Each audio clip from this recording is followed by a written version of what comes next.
any second now. No worries, Desta. We couldn't do this without you, so take your time. I think it's maybe live now, but we'll wait until it tells me it is, but I think it is now. All right, that's it, Grant.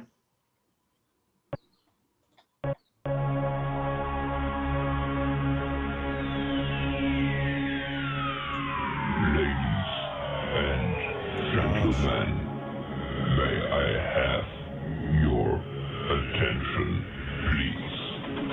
The show starts in 10, 9, 8, 7, 6, 5, 4, 3, 2, 1. Go.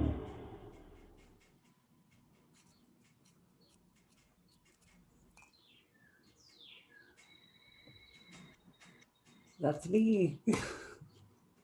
Our host today is Nicole and Sinead. Take it away, Nicole. Hi, Grant. Hi, Sinead. Well, everybody, today we have amassed quite a number of experiencers for this panel today. And our topic of discussion is UFOs and out-of-body experiences. So today we've brought to our guest panel list, Wendy Gallant, Ron Johnson, Preston Dennett, Gerard Pratt, Nancy Tremaine, and Karen. I'm not sure of your last name, so I'll just call you Karen. And they're all going to share their experiences and their thoughts on the relationship between UFOs and their out-of-body experiences. So I'm going to turn it over to Sinead really quickly, and she can give a little introduction, and Grant's going to present a slideshow, and we'll introduce everybody as they go along. Wonderful. Thank you, Nicole. Hi, everybody. So we're very, very glad to have a wonderful panel of people here today, and we're hoping that's going to benefit the audience who is tuning in on this very interesting combination of topics. It would seem a combination of topics, but maybe they are one and the same thing. OBEs and ET experiences / abductions. So we're talking mainly about the connection between those two things. There are several people here who have had varying degrees of experience with both of those. Some people have had multiple OBEs, multiple abduction experiences, and we're talking about how those experiences are perceived specifically within the idea of consciousness and the fact that, you know, this reality that we think is reality may not actually be reality. So are we going from inside reality to outside something else, or are we already outside and we're going inside where we truly live in our consciousness? That is really the question. So we have here today Nancy Tremaine, who has some extensive experience with her own very detailed, incredible history of experience and contact with ETs, with abductions, with being inside UFOs. She's written books. She's got a new one that just came out last year, and she certainly has a wealth of experience and knowledge to share with us. So Nancy, I thought we could start with you because you've had such varied and in-depth experience. Maybe you can give us, just to begin, a brief kind of synopsis for the audience who may not have heard of you, which would be incredible at this point because you're everywhere. But still, if you can give a synopsis of your experience and maybe a brief statement on what you think it could be, and then we'll go in more deeply to what we think that is later on. Oh, we can't hear you, Nancy. Can you unmute yourself? Oops. Thank you. I want to thank everyone. I'm thrilled to be among all of these hardcore experiencers, realizing that this is Earth School and our psychic and intuitive abilities have all been heightened because we have all had UFO experiences and past lives. And remembering our past lives, we've learned a lesson from each one of them. I have. I've experienced necromancy. Actually, the ability to, two of my friends that died, I knew at the exact moment that their souls were leaving their bodies. I knew. and sleep writing, which I don't walk in my sleep, but I got up in sometime in the middle of the night and wrote words that I couldn't understand and that still baffle me.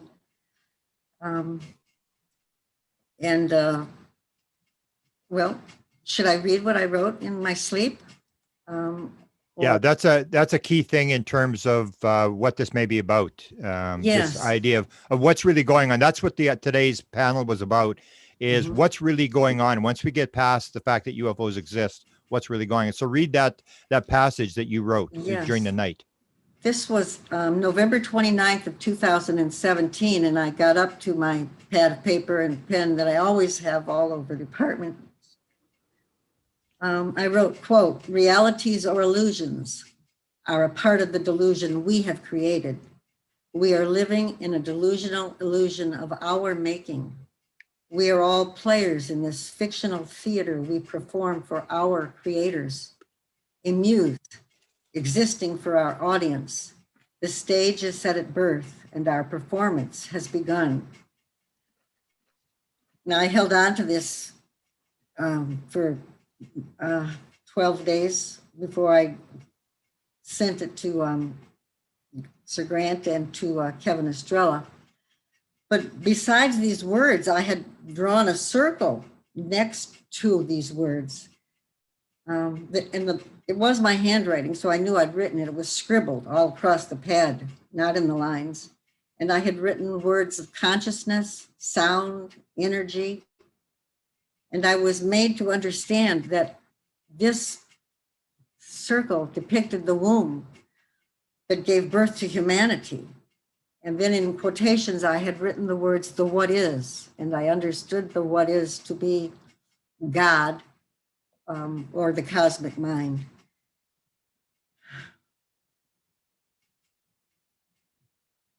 I guess I could talk about a really odd experience that I had.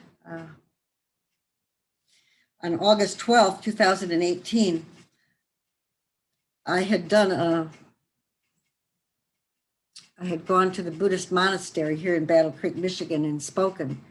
And after I left, I became fixated with this symbol of the sunyata, which is, its meaning is emptiness, void of anything. But there's a little gap in that sunyata. And I saw that little gap as a way to escape into other dimensions or possibly realities. And exactly 1 week to the day after I left the Buddhist monastery, it was a Sunday, I can only explain it as if you've ever fainted and come to, it was that feeling that I had come to from fainting. And I watched as my forearms started to materialize, to wrist, to hands, and to fingers. And I was actually watching myself being put back together. There was this fuzzy energy, these particles of atoms and molecules, like jigsaw pieces of a puzzle. And I was actually being put back together. And I felt my soul slip into my body.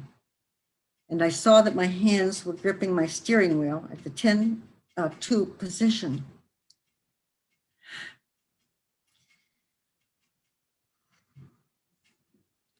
Thank you for bringing that up, Nancy, if you don't mind if I interject, because there's so much within these stories talking about how it raises the question of, when someone is abducted, for example, when they experience an abduction, is it actually a physical removal of the person, or do we think that we're being physically removed? Because there's this whole question of how physical is this experience and how energetic and vibrational is this experience. So yeah, I had no idea, and I still have no idea where I was prior to this. So there was missing time. I only knew that I was driving my car and I was headed in a certain direction. And I focused on the road ahead. It's really weird because when you've been experiencing this high strangeness for so long, I just decided to let myself go with it. I could have pulled over on the side of the road, but I decided to just keep driving, to see where this was going to take me. And it was like a dreamlike state, but it was irrational and surreal, but it was really happening. It was really happening. I drove for miles, and I passed homes and streets and trees, and I just kept going and going. And then all of a sudden, on my left-hand side, I see the local library, which is only 1 mile from where my apartment. So I had become self-aware and conscious of my own existence at that time, which is a basic connection between science and consciousness.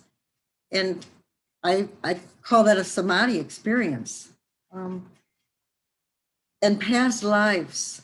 And I want to thank Preston Dennett while I'm thinking of this, because I just wanted to thank you for, there was a time when I needed you and you called me, and I don't know if you remember, and you were kind enough to help me with some of the high strangeness I was going through. So thank you for that, and bless you. One of my clearest past lives is I was a man, and I was in a foxhole with another man.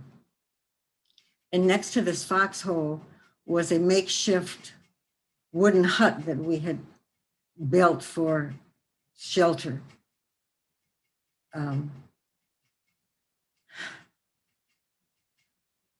We watched as a missile was coming towards us. And we knew that we were going to die. And I had accepted it, but he was terrified. And I remember grabbing him close to me. And I said, we'll go together. You're not going to be alone. But when the missile hit, I felt this immediate pain. It only lasted for a second. And I imploded. And body parts went everywhere. And I realized that I believe the lesson that I learned is death is something you cannot share with anyone. It is something you have to do alone. Can I just ask you, Nancy, did this feel like an OBE when you were having this experience, or was this a dream? No, this is a memory of a past life. A memory of okay, that I so had. it just came spontaneously, or did this happen? Well, what happened is it came right after I awakened in 2011, and I remember telling Dr. Harry Wellness and my regression therapist about this, a past life that I had, and other past lives that I've had. One in an iron lung. I remember being a young girl, maybe around the age of 9 years old, being in an iron lung.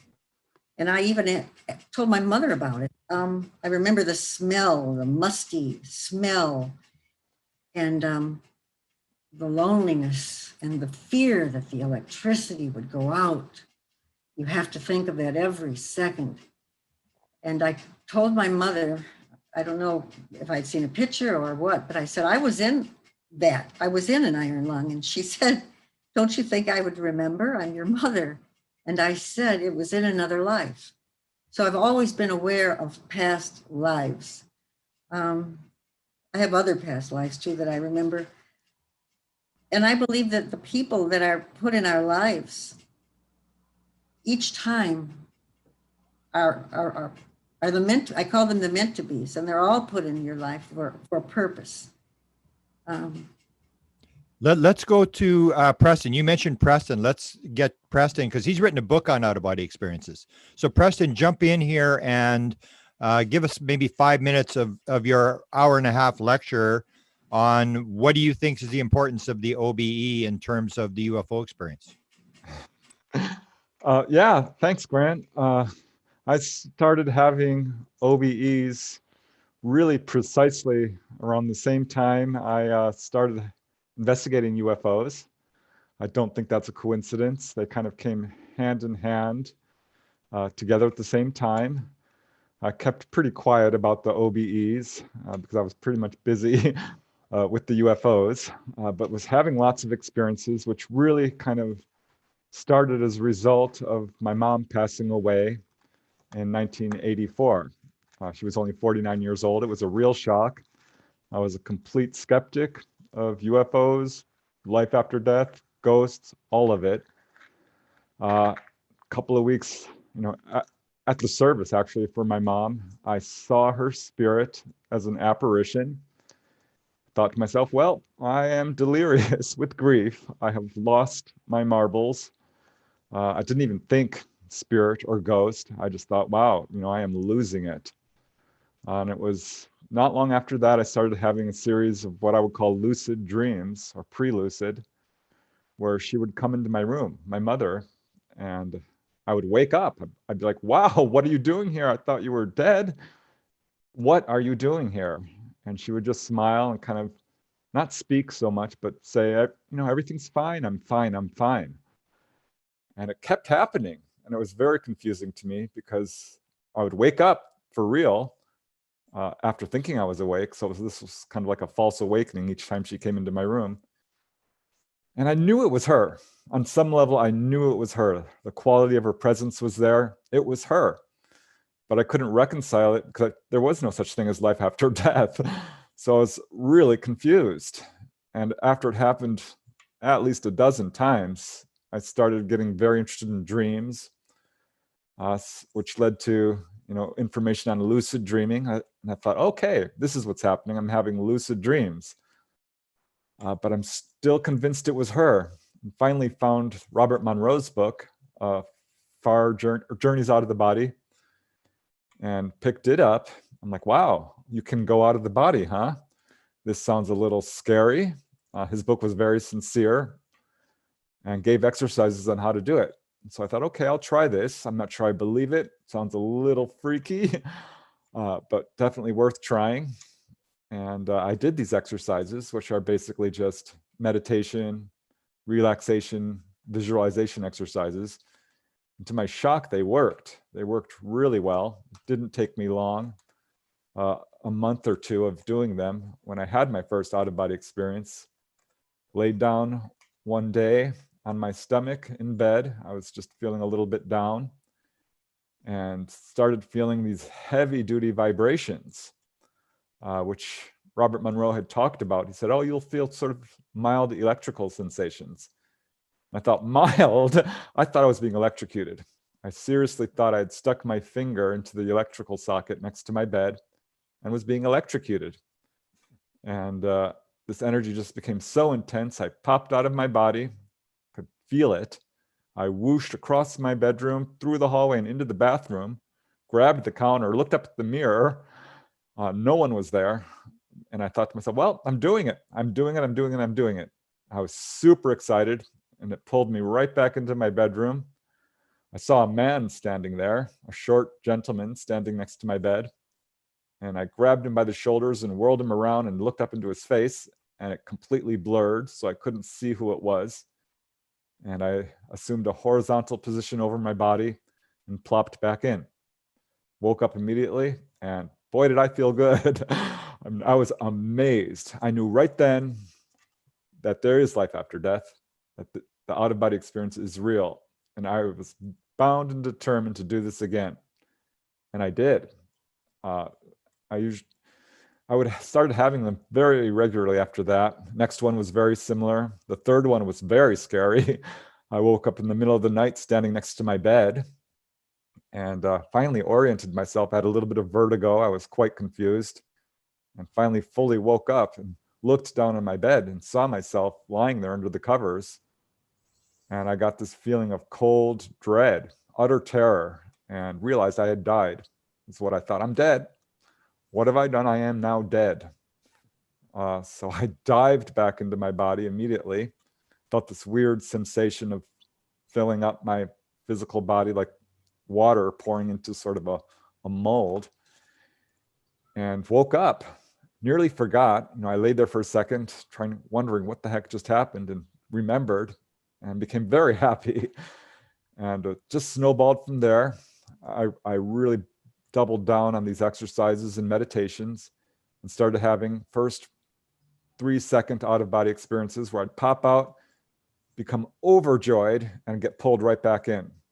Had to learn how to control my emotions. And finally did that, learned how to move, how to see, all these things you have to do by kind of trial and error. Finally got up the courage to leave my room.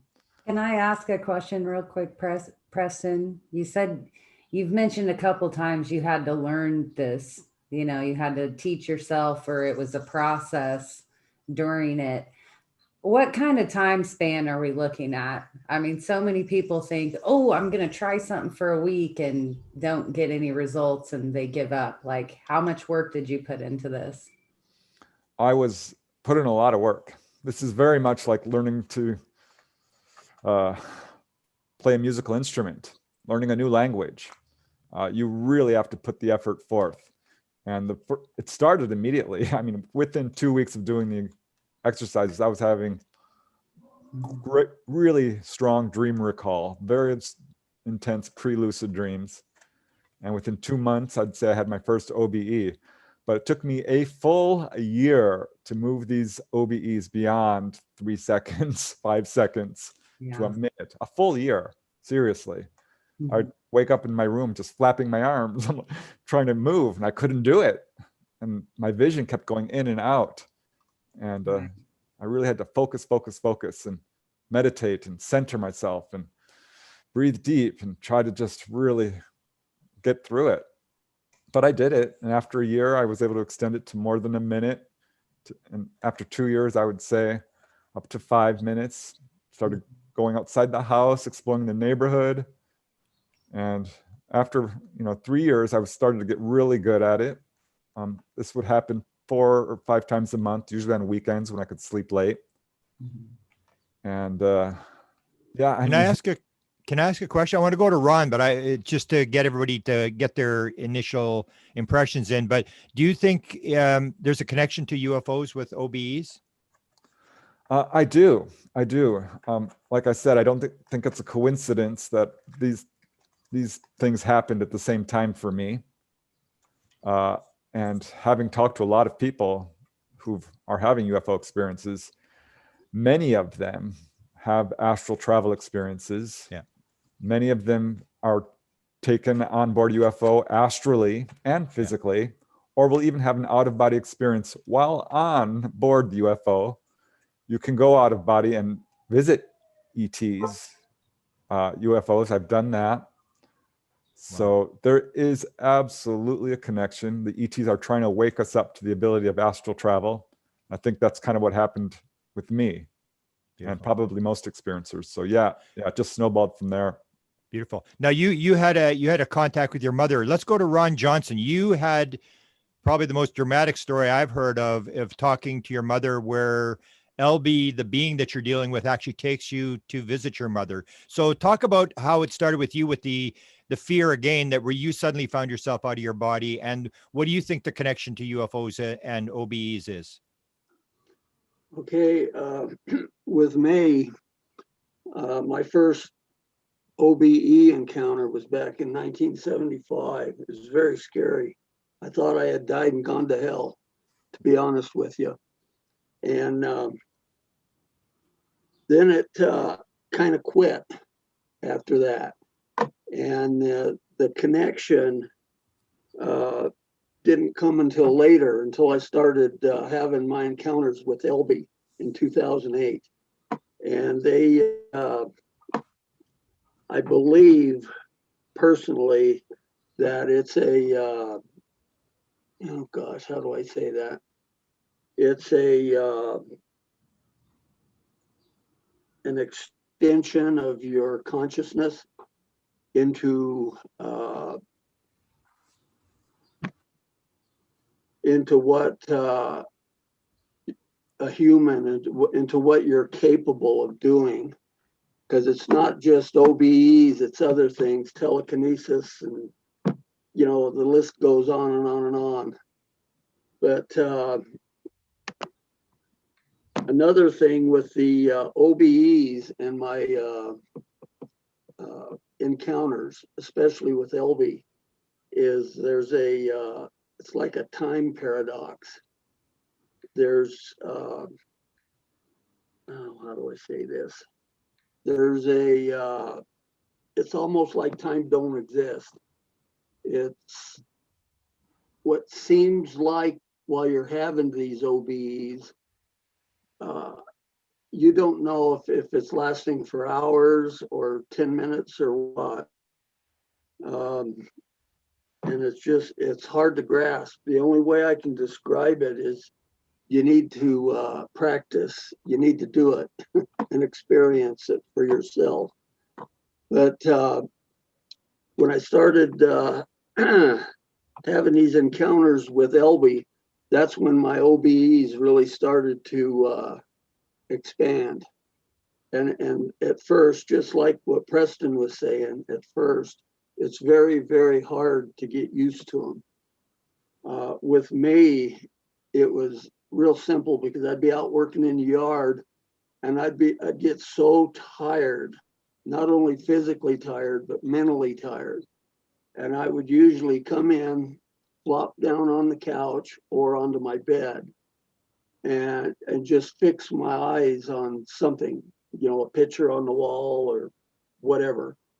And then after a while, when they first started doing this, I would become totally paralyzed. I wouldn't be able to move. And then as time went on, the paralysis wouldn't happen. I would leave my body and actually feel myself rising upward. And I could see myself from above. And that's how it started for me. And I do believe there's a strong connection. They may be one of the same thing because the feeling is the same. It's a real surreal type feeling. Can I ask you a question? Can I ask you a question about that? Because you're talking Sure. about the experience, right? The feeling of having these experiences and how it's the sensation of these experiences that make you feel like they are connected somehow, right? It's the feeling of the experience. That's what you're talking about. So I want to ask you about that a little bit because that's often said, that's often something you hear in this community, regardless of whatever the specific experiences that someone is talking about. People often say, I just knew, I just had this feeling of knowing, I had this feeling of total conviction that my experience was actually happening. They just had this feeling, right? That's what's said over and over again by people during these experiences, even if they don't have proof. So I want to ask you, when you've had this feeling, is it the feeling of, how often has it been like having a dream versus having an experience that you are aware during the time you're having it, like the time you're inside the experience, you're awake and aware and you know it's not a dream? How has it been a mixture of both? Do you feel like it feels like a dream half the time and the other half the time you know what's going on? Like how much of it is a dreamlike state to you and how much of it is a state of awareness during the actual experiences? Well, having the actual experience to me feels more real, except for it's not with me physically. It's more consciousness.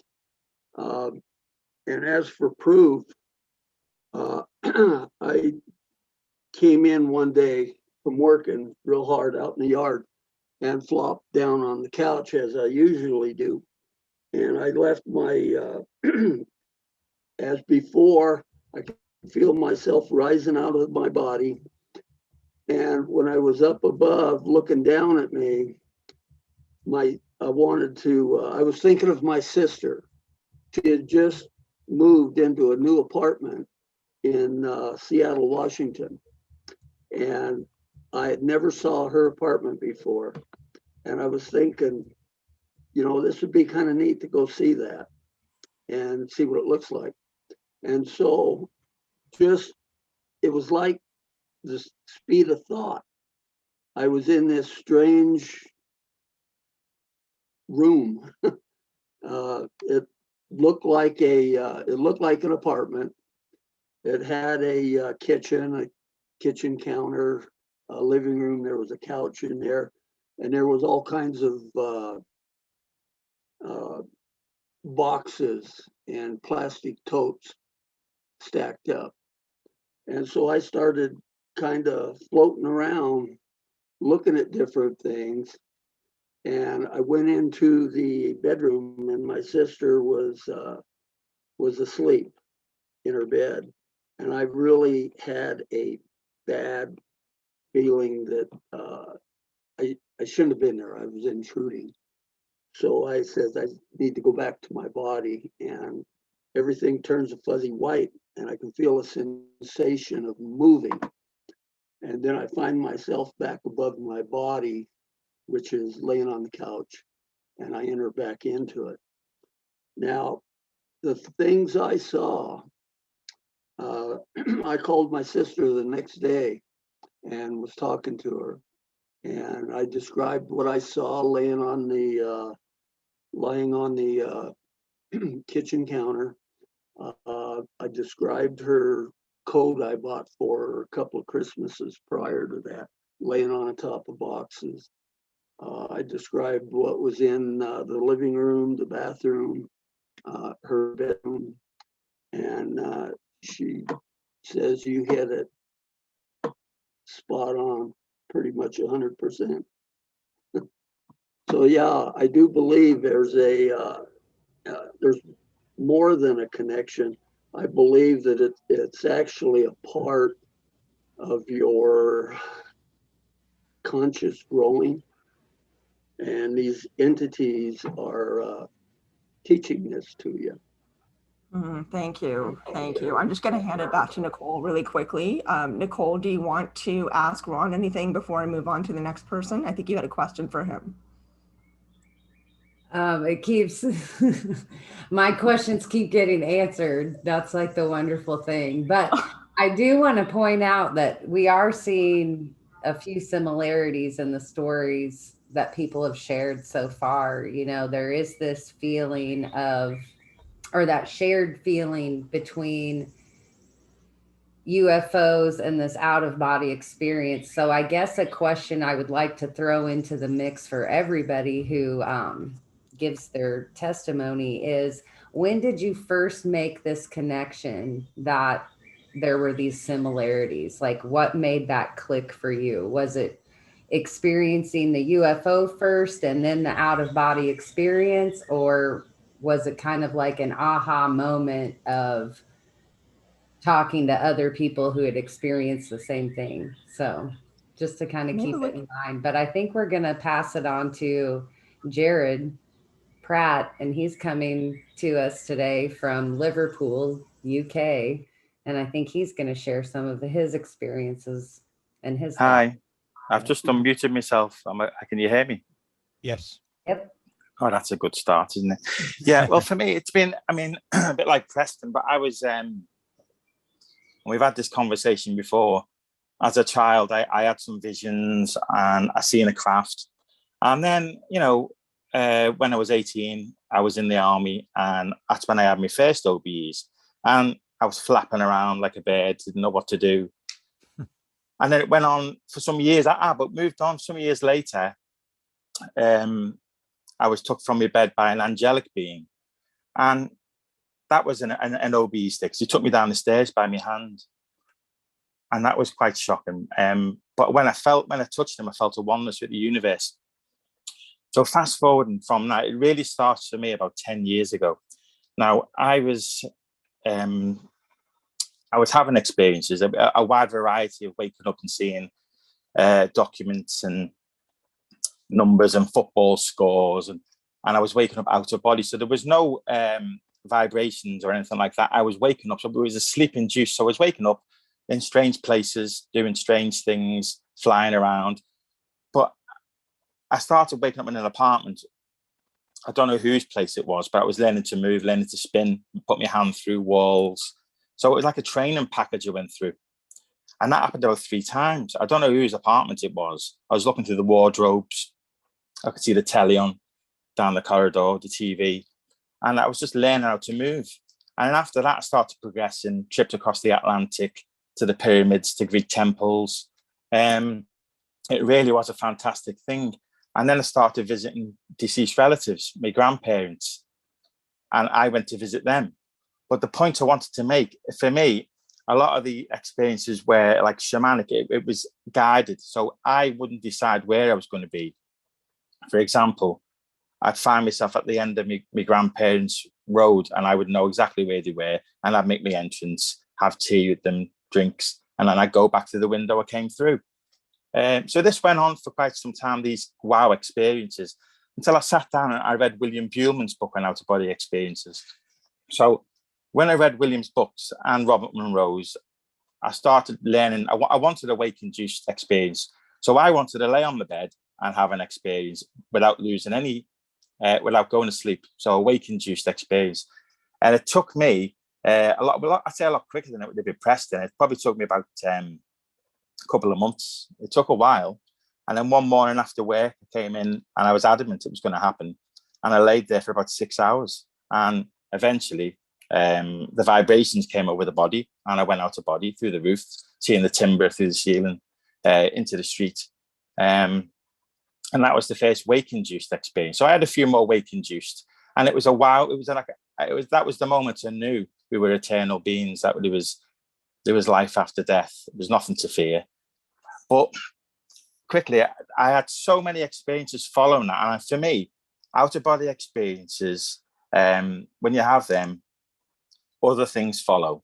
And since then, I've had downloads, I've had Akashic pages coming up with information, clairaudience, regular voices, screen communication with letters in the middle of the night, moving them around, loads of shamanic journeys, music. I've had music, which is the trigger. I mean, just last night, I didn't even know what angel writing was. And I've had numbers coming up which correspond to angel writing. So it's just new things all the time. So for me, so where do UFOs come into this? It gets quite complicated for me because as well as spirit interactions, I've had a case where I had to stop doing this because the house became infested with energy beings and spirits. And I got so much where the wife wasn't very happy about the amount of spirits that she was seeing, the kids were seeing, and my son got locked in the bathroom. Visitors to the home were seeing spirits. So I had to stop doing it for a while. But there was the UFO situation happened. There was a being that has interacted with me probably from the last 5 years. And this being usually, well, he's always wore a hood till recently.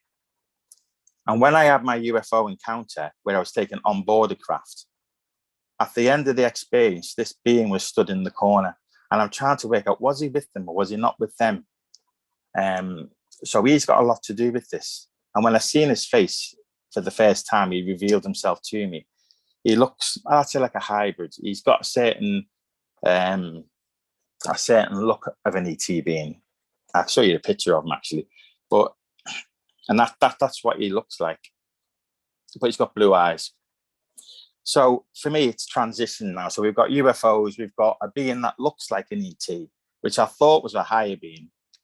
And he's took me on journeys as well. I mean, I'll give you one example. I was floating out of body above the UK. I was above Manchester and Liverpool, looking down at the cities. And I was thinking, where am I going to go? What shall I do tonight? Who shall I visit? And before I could think too much, I seen him come flying towards me. He merged with my body quickly. He then starts diving towards the earth. So I'm now thinking, well, I thought I'm going to be okay because I know I'm eternal. We'll hit the earth. I'll survive. We're going faster now. We're getting towards the earth, and a portal opened up, and we slip into this like colourful portal, and there's all colours around now, and I'm quite comfortable now. And we stop, and there's people waiting to greet me, and they're shaking my hand, saying, "How are you, Jerry? Are you okay?" And they let me show you around, and they start showing me around complexes of caverns, buildings under the ground, and things, and this being's been present quite a lot. And I had an experience where he let me view through his own eyes, and he showed me my death. He showed me the transition. So I've always thought, is he a higher self being? But now that he's pulled his hood back recently and showed me his face, I'm thinking, is he an ET being? So I'm a bit confused. I'm still learning. There's a lot to learn.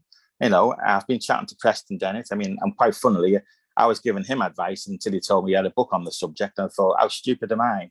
You know, the guy's got books on the subject. So now he's my mentor. So suddenly switched quite quickly. But yeah, I'm having new experiences. The music was a wow thing I had recently, where music was being played, and I thought, what is this music? And then a few weeks later, in the middle of a dream, the music starts playing. And I realized it's a trigger for lucidity. And the music played again in this dream, and someone comes in, there's a telephone call for you. I answer the phone, there's some guy on the phone. I said, who are you? He says, I'm Dave. I said, where are you from? He said, I'm from a higher dimension than you. I said, well, where is it? I said, can I come and have a look at it? He said, yeah. He says, it's good here, you'll like it. So when can I come? When can I come and visit? He said, Jared, he said, there's a place for you here. Don't you worry about that. And I put the phone down. And I sat up in bed thinking, so we've got spirit things going on. We've got UFO things going on.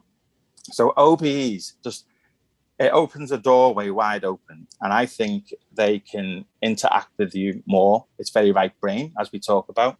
And I think it's just easy for them to interact with you. When you're in an OBE state, you're wide open for them.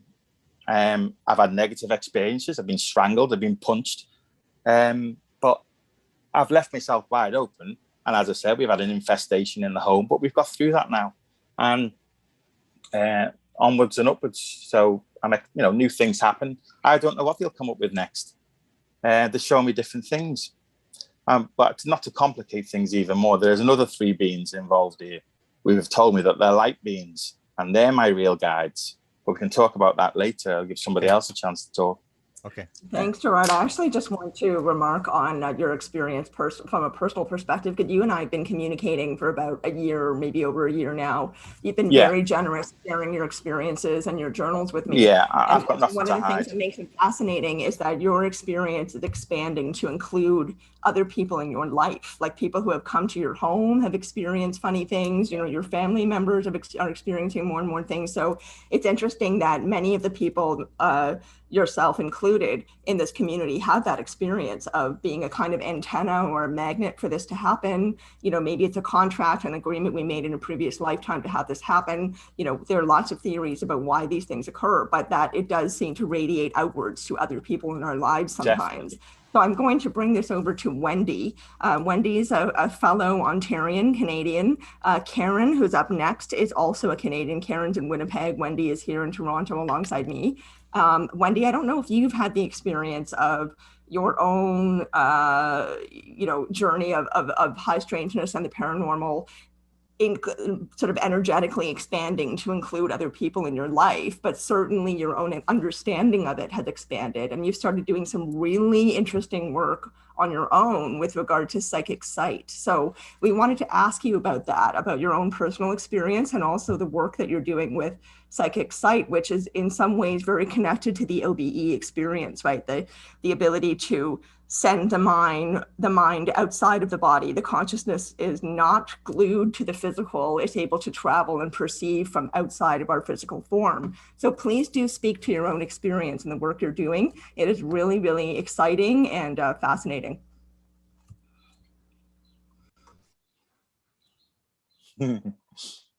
You're muted, Wendy. You just need to unmute yourself.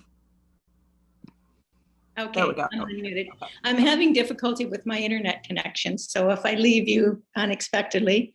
My experiences started way back in 2017, was due to a death in my family. And I didn't know anything about this, and all of a sudden this person kept visiting me and actually kept warning me different ways. In fact, I was sitting in my living room one time and this person was trying to warn me and actually moved the sleeve of my house coat back and forth. So if anybody, to me, there's definitely an after life after death for sure, because I've received messages from a lot of my family. I've also been, my ET visitation started around that time too, and I've had them come visit me in my bedroom where they're all standing around my bed. I'm trying to figure out why, but they were standing waving their arms, and people have told me that they were trying to heal me, obviously from the death of this person in my life. But this went on for quite a few years. and my experiences just got more and more and more, and I was getting more visitations all the time. But I did expand, and I got very interested in seeing with the blindfold on, which is a whole another thing about psychic abilities. And I've been training for around 3 years on that. And while I'm doing that, I'm finding that I can take my mind not only to different places, but I can see what people are holding and at different houses and stuff. It's really kind of a wild thing. And I can read with the blindfold on, or move around with the blindfold on, can see the whole room with the blindfold on. So this whole thing has just kind of blown my mind. And this all happened in like 3.5 years. And my mom had passed away recently. And when she passed away, I received messages from her. So to me, I think it's all connected.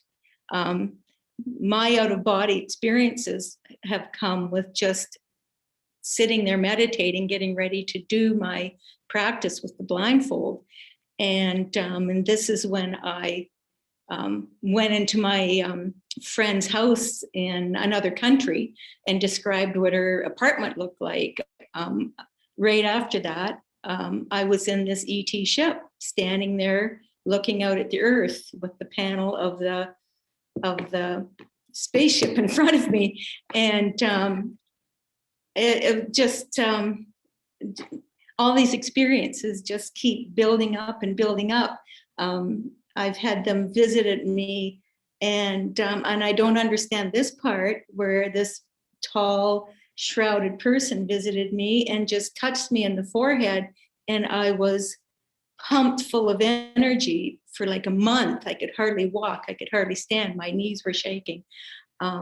It's just been a constant journey for me, that it's been kind of incredible, because I now know everything is connected. I now know that there is life after death. I now know that you can send your consciousness anywhere that you want to. It's pretty incredible. Yeah. Thank you so much, Wendy. I'm going to turn it back to Nicole. Nicole, take it away. That was wonderful. I'm smiling every time I hear it's all connected. Like, it seems to connect us all. It's all connected. I think our last one to kind of introduce themselves and tell their thoughts and ideas is our friend Karen, and she's an experiencer from Winnipeg, I believe, and she's been in and out a few of the rabbit holes, I believe, if I'm thinking of the right Karen. But Karen, you're with us with audio today. Right. Well, thank you for inviting me here today. I have to say that so much of what everyone has said here really resonates with me, and I'm just sort of blown away by this. But I truly believe that my paranormal experiences, including OBEs, telepathy, lucid dreaming, clairaudience, really started after a major contact experience I was about 14 years old, so it'd be early 70s. That same year, I had a waking OBE, which I have had not a lot, but a few since, and lots in the sleeping state. And at this particular time, I was a teenager. I was like 14 or 15 years old, and I was in an emotional state. And I was lying down on the bed with my face on the bed. And I just told myself I didn't want to think of anything. And I don't know if anybody's ever tried that. Maybe you do that when you do meditation, but I have never tried it myself. But it's a very difficult thing to do, to really clear your mind of any thoughts. And as I was lying there doing that, a humming noise became very prevalent, a really loud humming noise. And then everything just kind of went white. And I felt my body being lifted right up to the ceiling. And I looked down and I could see myself. And I thought, oh, wow, you know, I can see myself. This is really cool, you know? And then I said to myself, it was a sort of a realization, like the body is just a shell and the real me is up here. And it was an overriding feeling of peace. And what I thought I wanted to say and share is that I knew at that moment the answer to any question I had ever had. I don't know if anyone else has experienced that, but I just knew everything that there was to know. And I think that I then looked down at myself and I asked myself, oh God, am I dead? And when that fear entered me, I literally dropped back into my body. And I had other experiences like that in a waking state. Say I was driving through the mountains and I could feel my body being lifted and I could see the car driving through the mountains. But it's not something I really practiced. I would have to say that after the major contact spirits I had, I was just sort of hooked on. I knew that like the others have said, that there is so much more to reality and that there is a life after life. And I wasn't afraid of death anymore. It really made a difference to me. I have had contact experiences throughout my life, but it kind of stopped from the period of when I was 30 to 40. And I would say most recently it has started again. And I had an experience where I was talking to a friend who is very religious. And she felt that if there was intelligence outside of our own world, God would have said so in the Bible. And I said to her, well, I think it is in the Bible. And I sort of pointed out different parts of the Bible, like Ezekiel's wheel, so on and so on and so on. And just trying to open her mind to it. And the next morning, I woke up with the triangle marks on my wrist. I don't know if maybe some of you were aware of that or not, but that's what I would say would be my most recent experience. But I have a lot of like downloads and lucid dreaming. I have contacted, my husband who passed away about 2 years ago, my sister more recently. I really believe that it is connected to the UFO experiences. Beautiful. Let me just jump in here for a second. We just have a book. Karen helped us actually edit the book on triangles. And people, if you've seen the comments that were on Facebook, people are saying, let's see some evidence. We're going to show the photographs of the two triangles that Karen had on her wrist, one on one wrist, one on the other. Actually, no, they were on the same wrist. They're on the same wrist, yeah, but they were yeah. completely different types of triangles. That's right. And yeah. I mean, that's just stunning when you see that appear on the body. So yeah, there is this definite connection, and they are sort of giving us little pieces of evidence. And you're older, so they can't really say that, we're making hybrid babies or anything. It seems to be more of a spiritual type thing where they've gone beyond that and being taken when you're there. I wanted out one other person here. We said this is the end, and then we'll sort of open it up for questions, because I have a question particularly about a number of the people here have flown the ship. I'd like to hear a little bit about that, and the 360-degree vision that people report in out-of-body experiences, which people on board the ship will describe the same sort of thing. But I wanted to out Desta, because Desta was hinting before we started the show that she had some out-of-body experiences. So let's get Desta on here to put in her 2 cents worth. Desta. Oh God, hold on. I'm not prepared for this. I don't have the ones like everyone else does. So that mine aren't connected to seeing anything. Mine are just, I had spontaneous ones when I was a kid. yeah, they're not connected, I don't think, to anything. I know it's all connected, but I mean, it's, I had a couple in traumatic. I know a lot of people know or look into the fact that a lot of them are based on traumatic events if you have a spontaneous one. So I had a couple traumatic events, I guess you could say, when I was like 13 and 14 years old, and just like popped randomly during the day, popped out of my body. And yeah, so I don't think it's connected to any of this stuff, but I have experienced it. And I had the 360 vision because I was out. Like, I was, one time I was out on the ceiling and looking back at myself, you know, and I could see everything and could see my body and could recognize myself, and definitely knew, like, you know, that's Desta down there kind of thing, you know, like I was not, I felt no connection to my body, but I definitely knew that that was the person who's Desta, who has an association to me, but I wasn't like super emotionally connected to her. I just was like, I actually was maybe even connected in a not good way, in kind of a way where I just thought like, oh, that's like the human terrible thing over there, that I'm not super happy about it.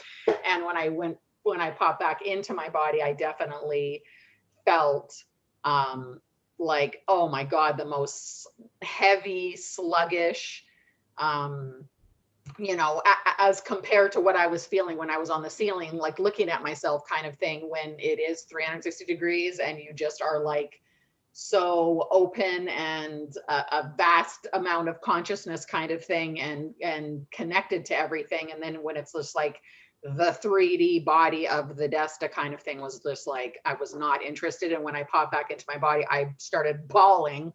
And I was 13 years old. I knew what an out of body experience was, but I don't know that I thought at that moment that that's exactly what happened. I just knew that, you know, I could recognize what happened, and it was so overwhelming because I was so young.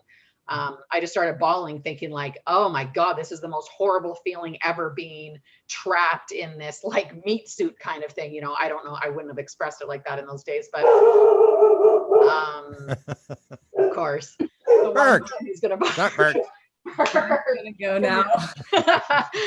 So anyways, but it was Berg. It was not, I don't think it was connected to this kind of stuff. I just happened to have had it, and yeah.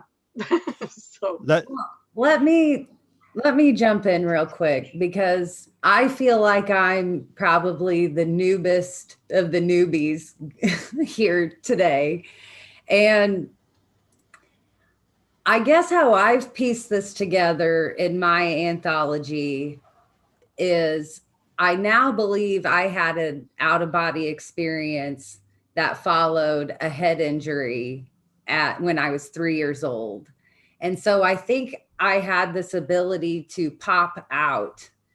And so by the time I had my near-death out-of-body experience during a surgery when I was 25, I had already had this out-of-body experience lingering. I mean, it didn't scare me. It felt so familiar. And since I was able to remember it in its entirety, it struck this chord with me that it felt like the pause I experienced with my UFO sighting and my missing time.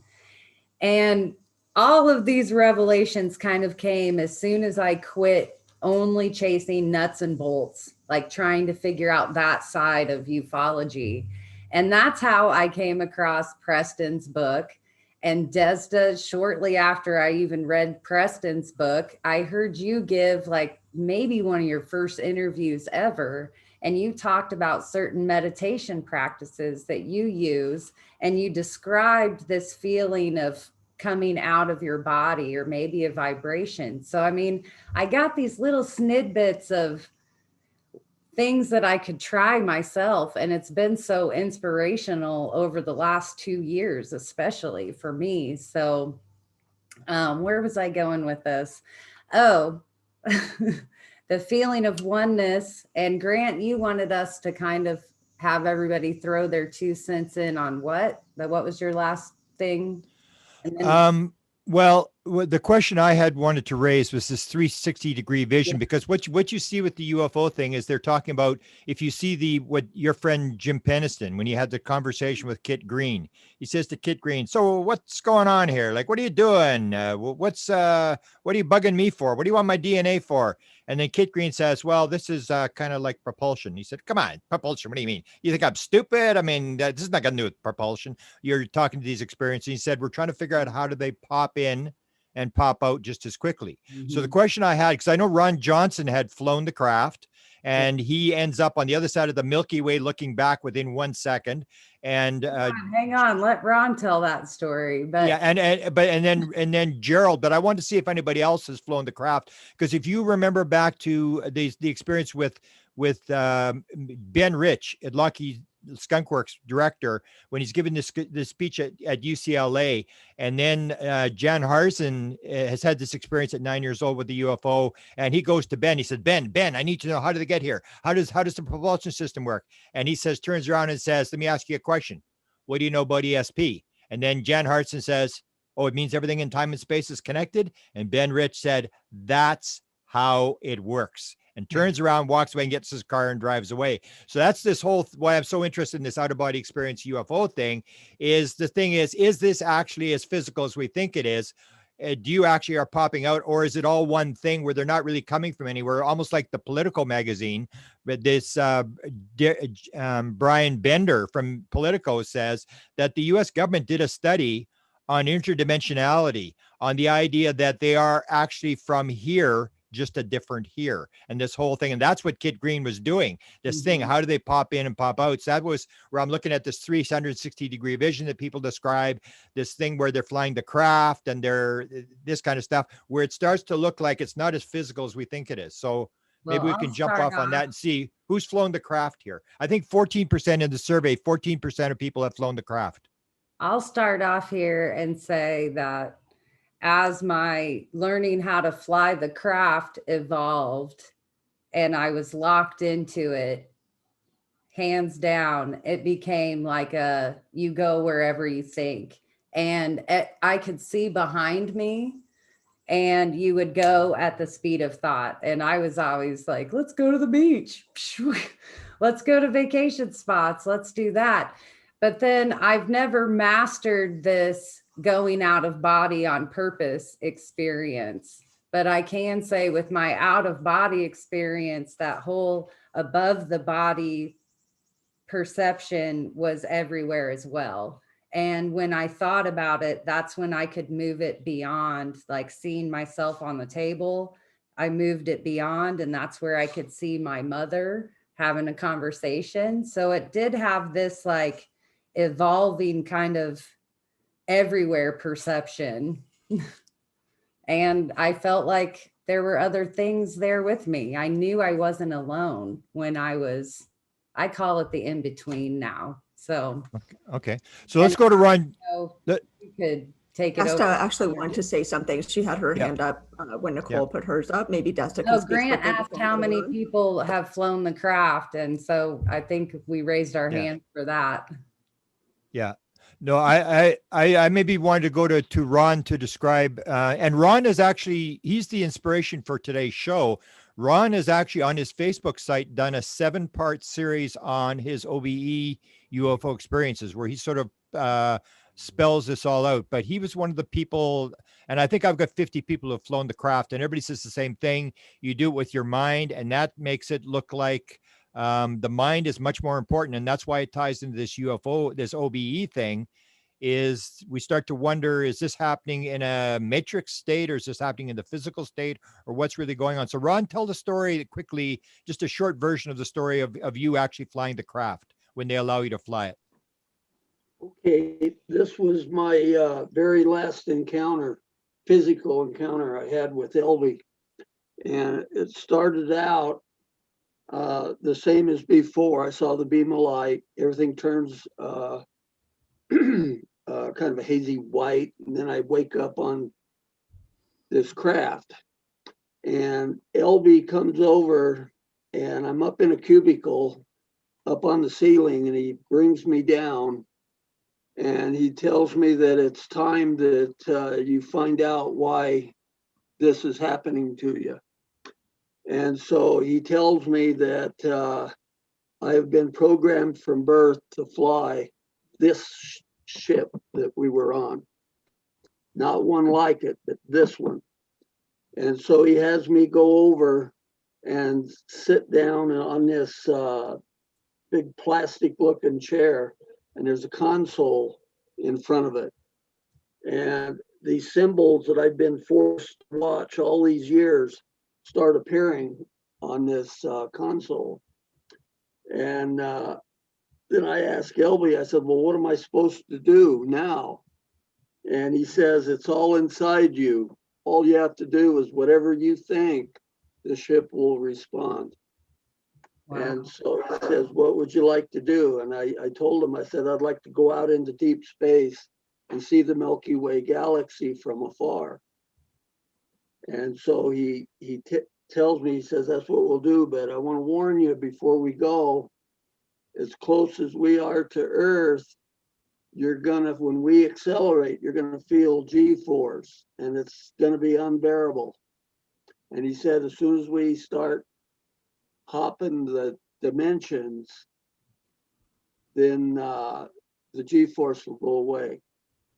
And so I sit down in the seat of this, and I thinking to myself, you know, I want to go out and see the Milky Way from afar. And so all of a sudden the ship starts moving, and the G-force is unbearable. It's like a roller coaster ride from hell. And I about pass out. I can't stand it. And then, just like you take a book and you thumb through the pages of a picture book real fast, that's what it looked like outside, you know, because when I sat down on the ship, it's like the whole front of the ship disappeared and I could see out into space. And he tells me that the only way you can get from point A to point B, he said the distances are so vast. He says you have to transverse the dimensions, and that's what we did. And he said, I said that, you know, the distances are so vast that that's the only way you can get there. And so we just like within a split second, we're setting out in space, and I could see the Milky Way galaxy back, and it was just awesome. And we did the same thing and went back to where we started from. That's it in a nutshell. Thank you so much, Lon. Thank you. I've got a question that is kind of for everyone, but I'm going to direct it towards Preston first, if that's all right. I'm kind of jumping off what Desta said earlier. She was referencing trauma as a trigger, and I'll use the phrase trauma can be a crack where the light comes in, right? Trauma kind of jars us and kind of shakes us out of what feels normal, stable, and comfortable, and that can be an opportunity for other things to occur. So with the reference of trauma, I'm going to kind of bring in the topic of abduction. And my question is related to the opinion of a few really highly regarded people in our field, Jacques Vallée, Edgar Mitchell, Kit Green, and the Wilson document, the leaked Wilson document also references that there may not be any abduction happening, that there is an event occurring, but it might not be abduction specifically, or it might not be an actual physical removal of the person from their bed, wherever they are at the time. It could be something else that's occurring, and it could be an activity that's happening within consciousness, purely within consciousness. So because abduction is very often seen as being a traumatic event and is experienced often as being a traumatic event, this is an interesting perspective, you know, that the way in which it's experienced may not actually reflect the reality of what is going on. Of course, that's a very complicated thing to bring up. So Preston, I wanted to put this to you first because you've had personal experience, varied personal experience, but you've also collected so many stories and you've been documenting them and sharing them and have compiled many of them into books. So I just want to start with you. What do you think about that? About, you know, what Jacques Vallée, who of course is very highly respected in our field, Edgar Mitchell, Kit Green, you know, the Wilson document, other people saying that abduction may not be what we think it is. It may be some other kind of event within consciousness, but not actually a physical thing. What do you think of that? Yeah, well, interesting. Jacques Vallée started out as a real nuts and bolts kind of researcher and has really branched off into the paranormal aspects of this because it is definitely connected. I'm absolutely 100% convinced that people are being physically taken on board UFOs. This does happen. They are not in their bedrooms. They're not where they're supposed to be. But that said, yes, people are also taken in an astral state. And you're right, this is complicated because all of this stuff does happen. Trauma is a part of this, for sure. That's how it started with me, my mom passing away.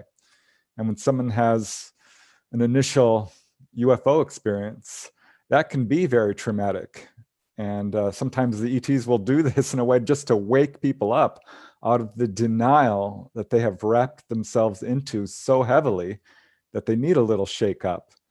So we see, of course, that's what a near-death experience is. It's very severe trauma that pulls a person right out of their body. So I think there is a connection.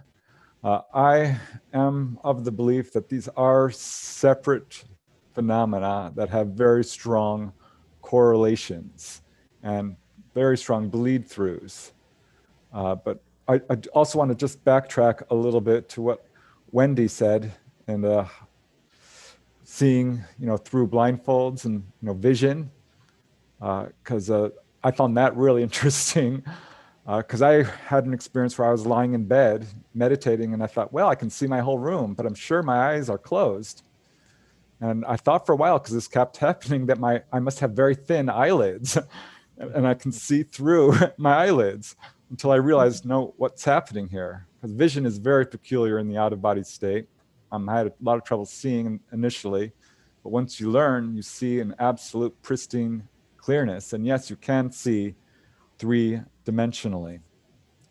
And I also wanted to talk a little bit about what astral projection is, because we think of ourselves as leaving our body, but really that's a misnomer. The fact is we are projecting down to a physical body. And I loved it when Desta talked about, you know, her experience with putting herself in air quotes, the Desta in air quotes, because that is kind of the way this experience is. When you have an out-of-body experience, you're going home. You're going to the real world. You are not projecting, you are returning. So really, we're physically projecting all day long. And an astral projection is a return. And I have, you know, wrapping it back to the whole UFO connection, I did have an experience once where I popped out of body and found myself in a craft with a lady who had written a book about near-death experiences. Hasha Hanti, I think was her name. And I'm like, it was a very brief experience, but it was like, wow, what are you doing here? And where are we? Oh, this is inside a UFO. And did pop out of my body once and saw a gray. That was pretty exciting. So all this stuff is definitely wrapped up together. Mm-hmm. But I don't know. I'm not convinced that this is, you know, reality itself is kind of a matrix. It's very much perception, and thought rules on the astral plane. What you think will happen. You think a place, you go there. So it's all very much about consciousness. Can I thank you. I'm just going to jump over to Desta because I think she wanted to say something. Yeah. Desta, did you want to say something? Yeah, well, I just wanted to bring up, and I always want to bring this up because I've had so many of them my whole life, but like the hypnagogic and hypnopompic states of consciousness. because that also I think is so directly tied to this, but also because it's kind of like what everyone's saying with the 360, the super vision, the super clear scene. And because I just happened to have one last night, I think that it's super connected because you can be 100% awake. You're 100% sure you're awake. You're sitting up in bed, you're looking around, and you're seeing something that is not what is not in this reality kind of thing, right? So whether it's like a being, and I always wonder that about other people getting abducted or experiences that they're seeing, is because I see so many of these, but because I'm sure that I'm having these, because I've had so many of these hypnagogic experiences, I'm sure that when I wake up kind of thing, like the next day, not when I'm doing it, because I am awake, I'm sure I'm awake, I'm sitting up in bed, and I'm so sure that it's real what's happening. But I do also know from being in bed with someone else and saying, oh my God, there's people in the yard, because I saw 3 grays in the yard one time, and I was like, oh my God, there's people in the yard. And my partner got up and ran to the door and was going crazy thinking there was people in the yard. And then as I was slowly waking up and he was like, where are they outside, I was thinking, oh shit, this is like, I said, oh, I think that I was just, and he was so mad because he's like, oh, you're just having one of your things again. But I was so 100% sure. I woke up, I was sitting at the edge of my bed, looking out my window. There was 3 beings in the yard that were all pointing in the same direction. And I was awake. I was awake and talking to my partner, woke him up kind of thing, and made him go outside. So I was so sure I was seeing it. And in that state, you're always so sure you're seeing it. So I've always wondered if the people getting pulled out of their body, the abduction state, whatever, is that they maybe aren't so, they haven't had like hundreds or thousands of these hypnagogic or pompic experiences. So maybe that's what they're experiencing, which is still a true state. And you're still seeing, you're just seeing into, I don't know why, like, you're seeing into some other reality, or you have more sight or whatever, or I don't know what the explanation really is. But I think but same with out of body, because I feel the same when I'm doing the hypnagogic thing, that I feel the same as when I was out of body. It feels the same, like, Grant and everyone is saying, like, you have a 360, you're so sure you're awake, you're so sure it's true, you're so sure the clarity of what you're seeing is reality, that when it wears off and when you actually, come to, or however you want to say it, you're like, oh, it's so weird that, because I was so sure that was real. I was so sure I was seeing this. And you're thinking, you're sitting up, you're sometimes talking to another person, you're so awake and aware. But of course, the scientific explanation or whatever is just that you're still dreaming, but it never feels like I'm so sure. It's happened to me hundreds, if not thousands of times. I know that I'm not dreaming. I know what a dream is. It's such a different experience that it makes me wonder if that's connected to the out of body experience, as well as the abduction experience, or something that's happening in the middle of the night, because you're just in this, theta state kind of thing, playing with different realities, and in possibly 2 different states of awareness, or in the trance-like state at least, which is allowing you to be able to perceive a different whatever dimension or reality, or however you want to say it. I just want to throw that in there. Good, beautiful. Just let me throw another bone in this thing here. If you recall, the question I would, for people, because everybody wants to jump in now and talk about stuff, but the one thing I'd like people to maybe answer for me, because this is my big curiosity, is this idea, where are we actually, when you're having the out-of-body experience or the abduction experience or whatever, where are we? I mean, do the aliens and the dead people, because you'll hear all these people talking about they met dead people on board the ship and stuff. Dreams, Bashar saying the famous statement, we come to you in your dreams because now you're in our world. So where are we actually? And when it comes to this abduction thing, I'll give you the example. I always talk about Akiana Kramark when I wrote the Inspired book. Akiana Kramark is this double savant prodigy who does this art. She did the picture of Jesus at 8 years old that's worth like $5 million or whatever. She talks about 5 years old when she gets taken. She disappears from her house. She is gone. They have police looking for her. They have pictures out. The whole house is surrounded, all this kind of stuff. I think she was, I can't remember, outside of Chicago when this happened. And she said Jesus took her, Jesus and God. She was following this orb through the universe, and she had a thousand eyes. She could see all different things, and they'd shown her the universe, and she used to paint all these things. And now she does this amazing painting, which is like she's one of the best painters in the world. But she was definitely gone for 5 hours, but Jesus grabbed her. So where are we in terms of when you're answering these? Can people speak to this thing? Where do you think this is happening? Is this happening in a matrix? Is this happening? Is there a physical world consciousness? It just seems so strange to me when you start looking at how many dead people are showing up, because I think most of the people here today, when they've had their out-of-body experience, have talked to dead people. So there seems to be this connection, and they've had contacts with aliens. Is this all happening in the same world, or what do you think is going on there? Well, I'll speak to that real quick. I think when you go out of body, it becomes really clear that the physical world is built by consciousness. And what we think of as space and distance is absolutely an illusion. And if you think about the concept of infinity, how big is the universe? It's as big as a dot, really. I mean, space is absolutely an illusion, because when you're out of body and you want to go to, say, a distant location, which I've done, like to the moon or Area 51, you're traveling out there, like going 5 miles an hour. I'm like, shoot, this is going to take me hours to get there. And then boom, you're there, you teleport. And so really you're kind of moving the universe through you. I can't speak to being, abducted by Jesus and not being there. That's fascinating to me, because that shows how strongly connected these phenomena are, and that the physical world can be manipulated, because people can manifest things. There are apports, this sort of thing. There are weird bleed throughs when people have out-of-body experiences, and weird stuff comes back into the physical world.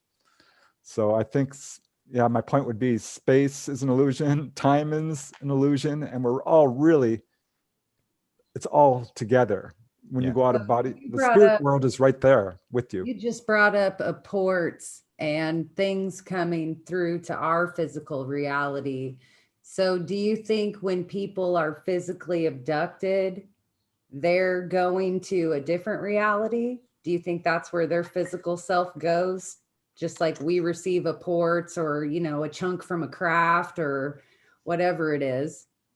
Yeah, it's very curious. I can't quite figure it out because they're not there. They're not in the physical reality. Perhaps they went up into a vibrational level, a different dimension, this sort of thing. Aside from the apport I received with my second sighting last year, I have these moments where I feel like I'm out of body, or I feel like I was in that in between. And then I'll wake up, and I used to blame my dog for this over and over again. And he never slept in my bed, but I would have things in my bed like leaves or grass. And I know I didn't physically leave my house.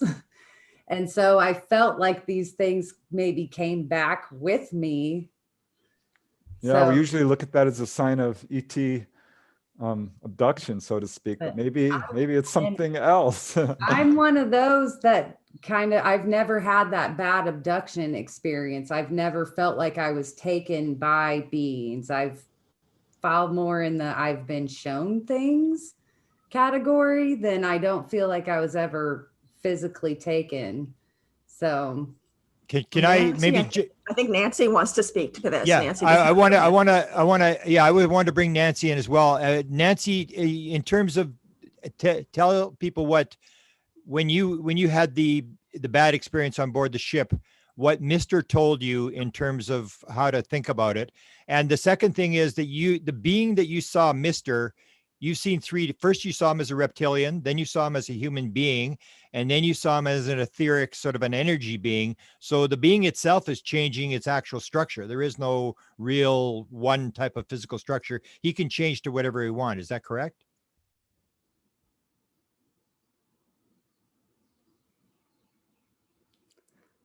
Nancy, Nancy, you're muted. We can't hear you. Yeah. Okay. This out-of-body question is it with or without intention? And the answer is it's both. This collapse of space-time I call it a tap-in. One time Mr. wanted, it was time for me to meet with him, and I was instructed to lay on the couch. Now my body stayed here, but I was tapped in and I was taken on board the ship, and that's when I, this particular time, saw the angelic beings. So my physical body was here. And as far as the actually being on board, yes, really being on board. I was missing. There were police looking for me. This was the Novi incident, the Novi, Michigan incident, when I was 12 years old, and my girlfriend Cindy was on board with me. And this was in real time.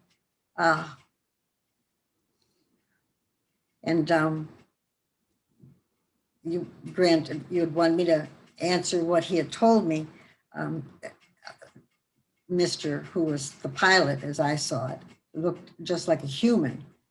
And he told me to find the positive in every perception throughout life. There's always a positive, no matter how dire or awful something is, there's always the positive. And you can't have one without the other. And you can't have these out-of-body experiences. They're both.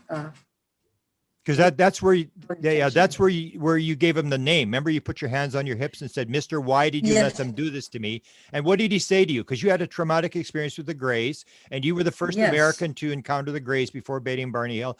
And so, what does he say to you about this traumatic event with the Greys? Well, the Greys did some horrible things. You know, I think when you start out, you think of yourself as an abductee, and it was very frightening. There were 3 Greys, and they did a laparoscopy on me, which didn't exist until the 80s, and this happened in 1961. And they downloaded me with information through a rod, is what I called it at the time. And as I was leaving, the nice one, who was the female on board, she was the only female on board, she was walking me back towards the pilot, and I was very angry. And I said, "Mr." That's how he got his name, MR period, with respect. "Why did you let them hurt me?" And he looked at me with such love in his eyes. He wanted me to understand that they would never have hurt me.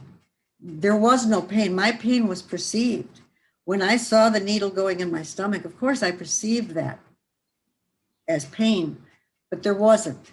They had done something to me so that I wouldn't feel any pain. And I was told that I would get home, and would get home safely. And Mr.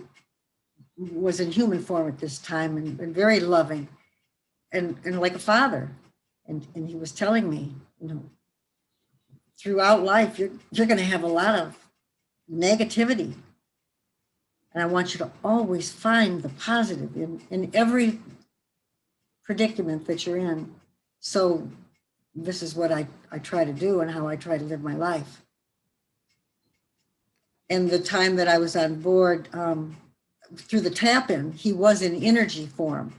He was the size and shape of who he is, but he was in an energy form, and there was a buzzing and an electrical energy. And I get that a lot when they visit me. My walls become electric, and this apartment becomes electric energy. You can see the fuzz off the walls. Wow. Hey, thanks. Well, thank you, Nancy. Amazing. Okay, so I'm going to jump off sort of, because Nancy, you're reminding me right now the fact that your experience started when you were very young. And I think all of us maybe here in this room, if not most of us, had our experiences start when we were children. And here we are, you know, just in this small group at the snapshot of the community, right? Like most people or many people in our community had their experiences start when they were very young. So, I mean, myself included, like Desta, I was having spontaneous OBEs when I was a kid. I had 2 that stayed with me. I'm not going to describe them, but they were uncannily clear. It was an entirely holistic experience in, all my senses were involved. And for that reason, to this day, decades later, I can still very clearly remember those 2 OBEs. So that made me think of what children are like, the fact that there's probably a reason why so many of us start having our experiences when we're children. Our minds are very flexible. They're very open. We don't have judgments and perceptions and biases at the ready. We are so much less defensive, and we're more open and imaginative and creative. So that kind of makes me think of the work that you're doing, Wendy. And I want to ask you a bit more about that, because you're working with children and you're doing experiments on psychic sight. You're also doing the experiments yourself. And so is Rob Freeman, your friend and partner in this. You're studying it yourself, but you have been finding quite a large discrepancy in terms of the success of these experiments with regard to adults versus children. Children are able to adapt to this psychic skill so much more easily, quickly, effectively than adults are. So they're able, you're in an interesting position because you're working with kids in an unusual way. You're also using a methodology and a practice here in the awake world, as you might call it. I mean, I don't know if this is really reality. Do any of us really know? But, let's just say we're all awake right now.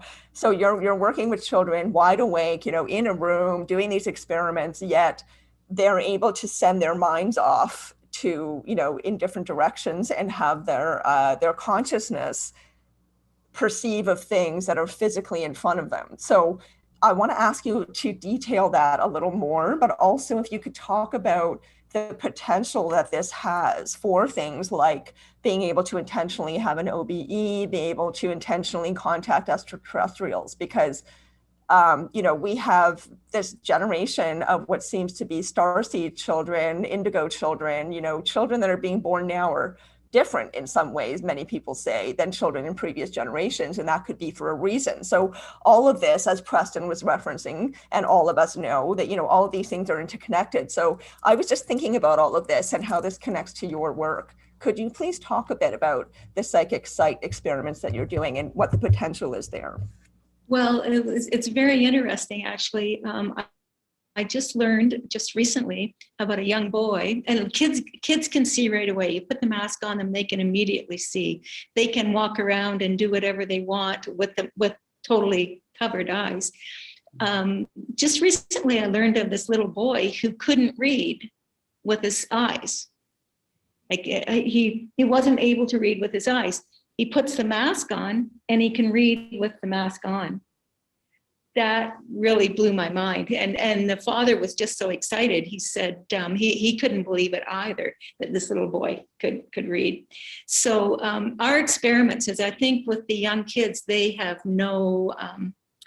they have such an imagination and everything that they can just do this automatically. As adults, we have so much going on.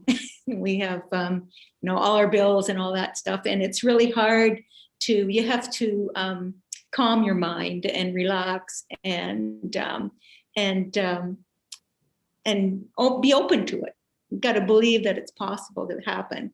And I've found, like, I've astral projected, I've gone out of body, I've done this work with the mask. And to me, it all seems the same. It's the same experience to me. When I'm wearing the mask, if I see something, like I could see Rob walk across the room, but with the mask on. But it was the same as when I went to my girlfriend's in Romania. It was the same experience. But as an adult, I have good days and bad days where I can actually do it and other days I can't. Sometimes I can see everything, sometimes I can't. And I think it all depends on how much you have in your mind or how much you have going on.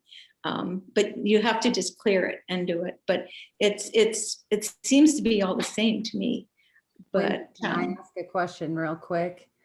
Have you noticed that with your students, whether they're children or adults, that building on this sight skill set, has it maybe opened the door a bit wider? Has anybody reported other noetic experiences like the downloads or things along those lines, or is it just based around the extra sight perception? Well,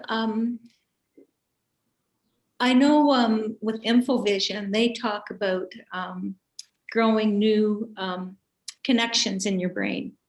And in some ways they say that it helps with like the little boy that can actually read blindfolded, but he can't without the blindfold. I think it does. For me, it did. I was getting downloads. I was getting some before I started doing the mask work. I can say that I get more now. And I've been able to, because of wearing the mask, I've been able to send my consciousness to different places and see different things. Because when I'm wearing the mask, I send myself to the object to see it. So when I'm training people, I'll tell them, send your consciousness to that card, or send your consciousness to that room and see that. So to me, it's all connected. Wow. So. Yeah. Can I jump in there? Just, I want to make a promotion here. Wendy, that we had the contact with Seth and his sister and Leona, Leonie's doing the training and stuff like that. And they talked about the fact that they can hear, they can see small print upside down. Yes. They're intuitive. Where they were talking with the grandfather, what was wrong with his tractor, they both picked up immediately. It was this gas leak and stuff like that. And I always want to encourage, because I encourage them to start an Olympic team, because they were all, she had a bunch of kids and they all have uniforms. So I'm encouraging Nicole and all the Americans to get an Olympic team together. And we have a competition of these young kids. It's the most fascinating thing you've ever seen in your life. These kids going through an obstacle course that they're so proud. They're 10, 12, years old, and they're going through this course, writing stuff down and picking up, counting money and stuff like that.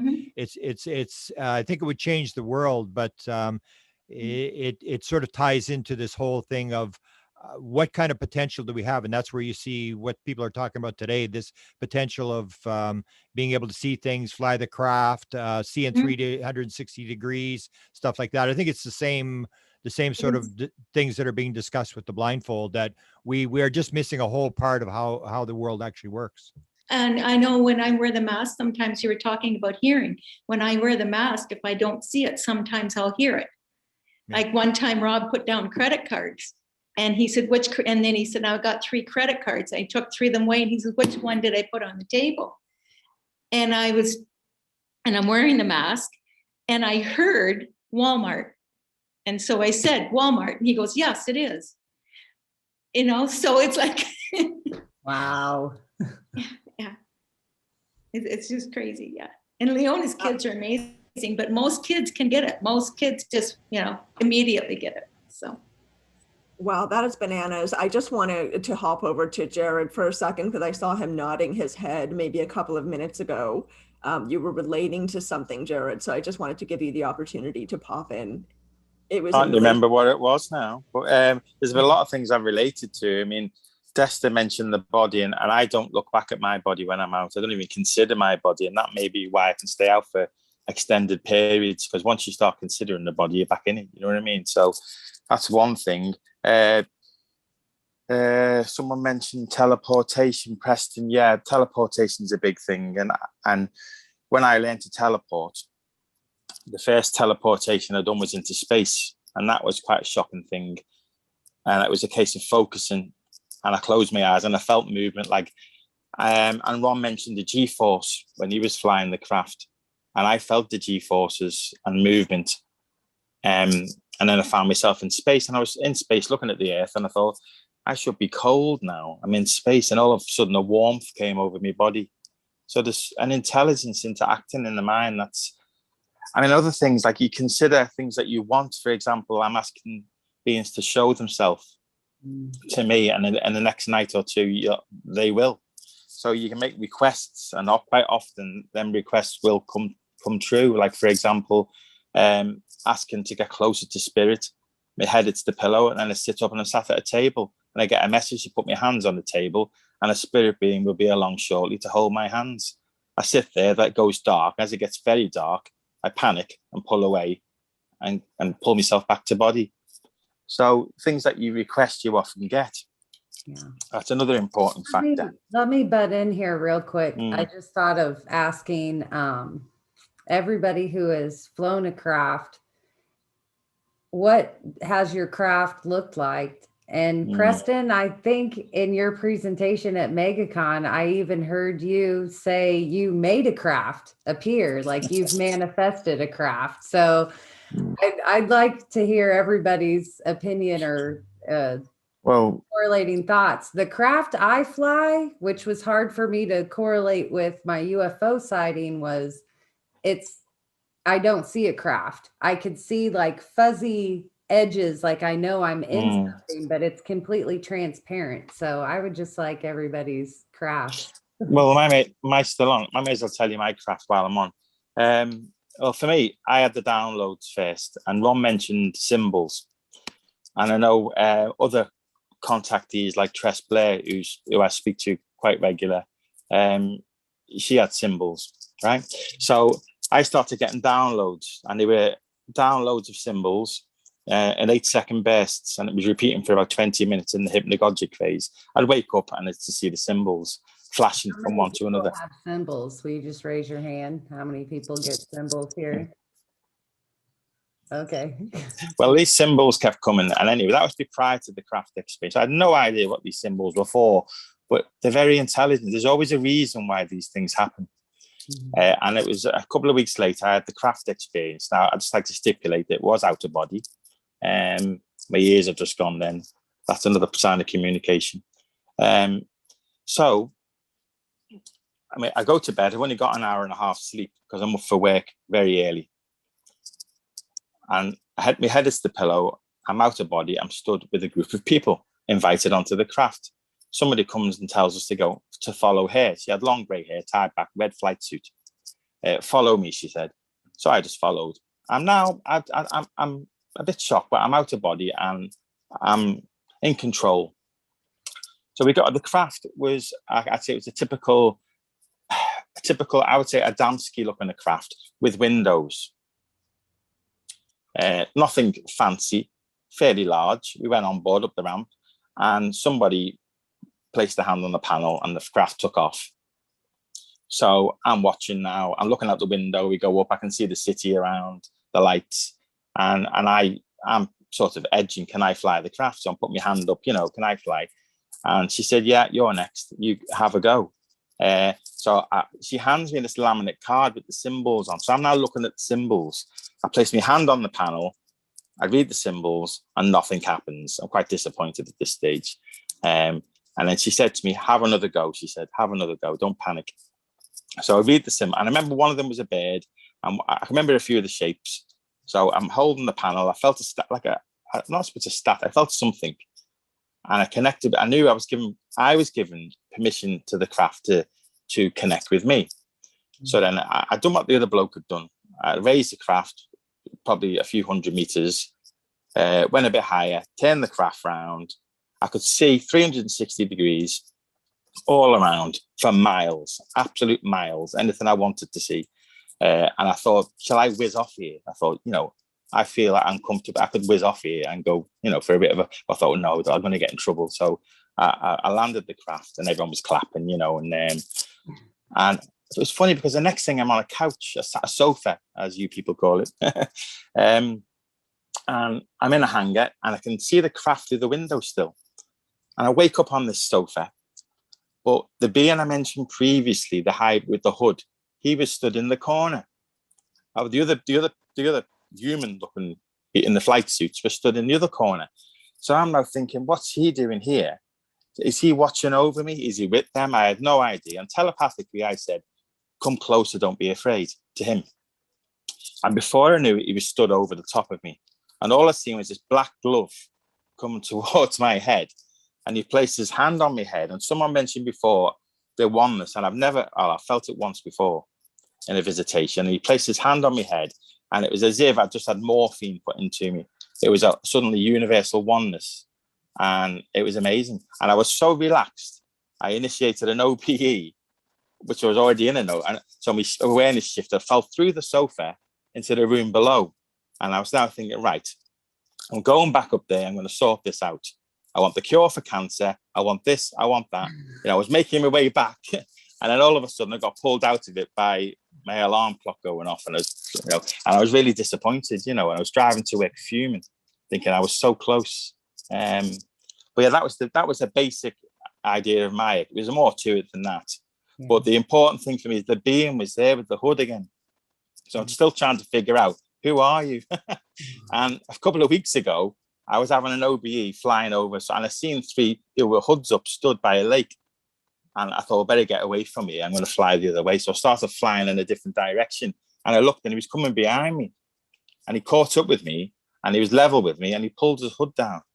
And that was the being I showed you with the extraterrestrial face. But I wasn't scared, you know. But so he's now got to the point where he's shown me who he is. So I'm hoping we're going to get some more communication.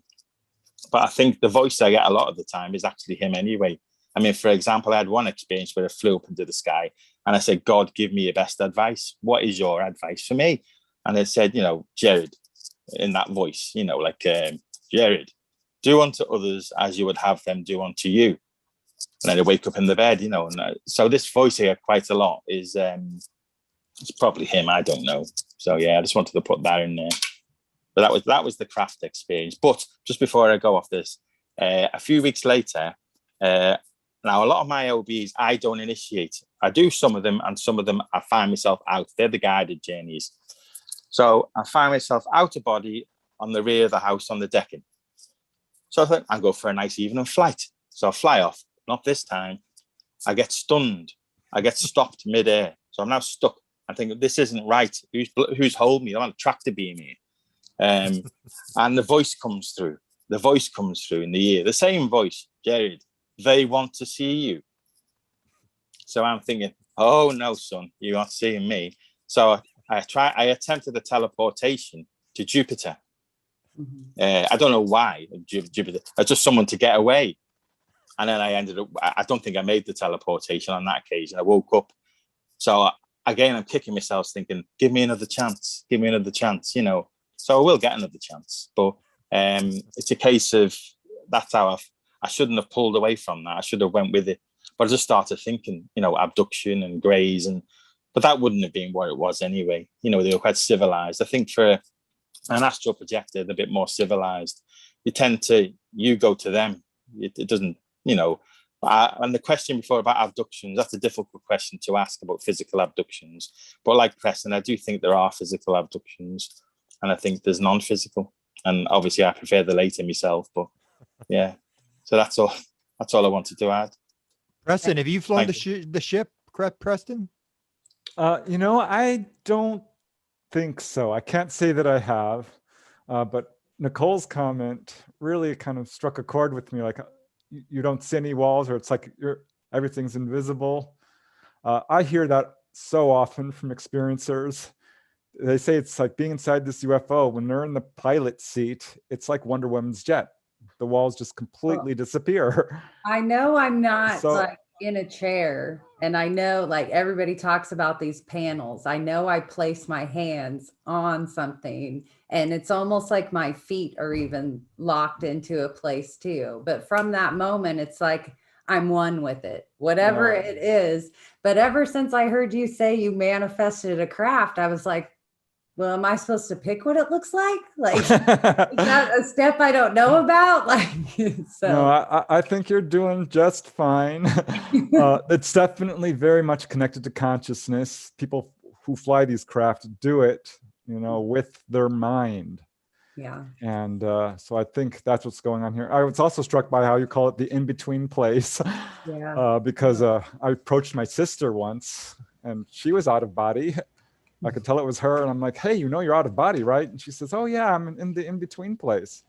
I'm like, really? And this in between. Like, I felt that I kept in my out-of-body experience, it's like I was answering somebody, but I felt like I was answering myself. I was like, oh, I'm going back to my body, and I've been through this before. You know, it was that sort of, and the answers to everything, where it's like everything and nothing all at once. You're like, I know. Yeah, when I'm out of body, I start to forget this physical world. I'm like, oh, this is where I actually live. This is the real world. But going back to, you know, with my sister, I'm like, oh, you're in the in-between place. Okay, will you remember this? She said, no. I said, how can you say that? I mean, we're here right now. She says, I just don't have that ability. And that's when I manifested this UFO, because what you think you can create. And I created this beautiful UFO. And we were both impressed. She did Did it not. look like a Domsky's too? It was a gorgeous chrome silver craft with colored lights and a dome. It was a classic saucer. But yeah, I mean, when you're out of body, it feels physical often. You can touch things. You know, I've swam in the water. You can feel the water. It doesn't get you quite wet. When I pop out of body, someone mentioned this in the chat room, like, do you fly through power lines? It took me a while to gather up the courage to do that, but I did it. Flew right through the power lines and felt a buzzing sensation. And there was a flash of light. Took me a while to walk through walls, but I did that, and you can feel it as it moves through you. Finally, I came up on a brick wall. I'm like, okay, I'm gonna keep my eyes open. Never done that. I always close my eyes. And I walked through this brick wall with my eyes open, and I'm like, wow, that was an experience. So there's a weird, I don't know, there's gradations of what we would call physical, I think, because you definitely feel physical, or you certainly can. Can I ask you about windows, Preston? About going through windows? I tend to sit in the middle of the window and have a bit of a, just because you can. It's like diving into a water, there's a surface tension for sure. And I've bounced right off walls. I'm like, bam. And I'm like, what? I can't get through it. Because I think sometimes when you're out of body, you're at different levels of vibration. And if you raise your vibration really high, you have no problem. Now I can just go through physical stuff. I don't even feel it. Yeah, Preston, I'd like to jump off what you're saying, because you're leading directly towards the last question I want to ask, just before we take a couple of questions from the chat from people who are viewing this panel and apparently really enjoying it, which is fantastic. So you just brought up a couple of things. One is, you know, is this physical? How physical is it? Where is the physicality kind of thing? But then also vibration. So with OBEs, it's been documented there's a vibrational state of about 200 megahertz. But then, you know, monks who were studied at the University of Wisconsin, of course, this information is coming from Grant. I can take no credit for this info. It's coming from Grant, okay? Monks who were studied at the University of Wisconsin, they were documented as vibrating at 100 megahertz. But then Bashar, who personally I love, he's a favorite of mine. When he's channeling, when Daryl Enka is in a state of channeling Bashar, there's a vibration of 40 to 50 megahertz. So, you know, we know theoretically that vibration is important. We know that, you know, quantum physicists have been telling us for a very long time that vibration is important, that everything is made of vibration, everything is made of energy, right? So here we are in this conversation talking about how it is a common experience in this group, but also outside of it, because again, we're a snapshot of the population, right? This field that we're all involved in. That people are able to easily move through solid surfaces. They're able to easily leave solid surfaces. They're able to easily leave their physical bodies. And then, you know, Nancy was talking earlier about watching her body, actually witnessing her body rematerializing, right? So there's this sort of ongoing discussion of what is solid, what is physical really? And is it all perception, or are things actually physical? So with that kind of background context in mind, this is my question. Kit Green talks about, you know, these beings popping in and out, teleporting in and out. We are all right now talking about this experience of basically popping in and out, right? Popping in and out of our bodies, popping in and out of this dimension, popping in and out of our understanding, our perception. So are we popping out, or are we popping in? What is going on? Are we outside of our experience thinking that we're inside it? And when we go somewhere else, as Preston was saying, and everybody was nodding, when we go to this other place, all of us have experienced this, that's what feels like home, right? That's what feels like the true nature of who we really are. Everybody here knows that and has had that experience. So are we outside of that trying to get in? Or are we inside it and then traveling out and having other experiences? What do you think? Because this is such a big question. It's such a juicy one. It's tied to any part of this topic, any part of this field, right? This is kind of the underlying question. What is real? So what do you think? Who would like to go first? I'll go first because I'm actually going to have to take off shortly. I have another appointment. So let me just say real quick. Yeah, like I mentioned earlier, astral projection is a misnomer. And I think the physical world is absolutely composed of thought. It's just at a lower vibration. It's crystallized. It feels solid, but physics tells us it's not. We know it's pure energy. So I used to be a materialist. And it occurred to me, like, even if everything is material, it has to be or it doesn't exist. And I still kind of feel that way. Everything is just gradations of vibrations and octaves, and it's all in the same place. And when we're going out of body, we're not really leaving our body. We are, because all our bodies are connected. It's not just the physical body, it's the etheric body, the astral body, the mental body, the Buddhic body. I mean, according to Eastern tradition, there's 7 bodies going all the way up to the highest vibration. So it's all one. And this brings us back to this feeling of oneness. We are all connected. Individuality itself is kind of an illusion. We are just different manifestations of the same source energy. So we're not really going anywhere. It's all just exploration and fractals and moving our consciousness through it and expanding. And when we're in the physical, it's a great experience. There are lessons here we cannot experience on the other side. But really, we're all one. We're all connected, and we're not going anywhere. We're just together. Indeed. And Preston, I just want to give some credit to that beautiful phrase that you used, gradations of vibration. I love that. And that makes me think of why music is such an important contact modality, right? And why that's such a trigger, because that is what music is. It's gradations of vibration, and that helps us. It transforms us, it teleports us, it takes us somewhere else. Yeah. So I just wanted to recognize that beautiful phrase.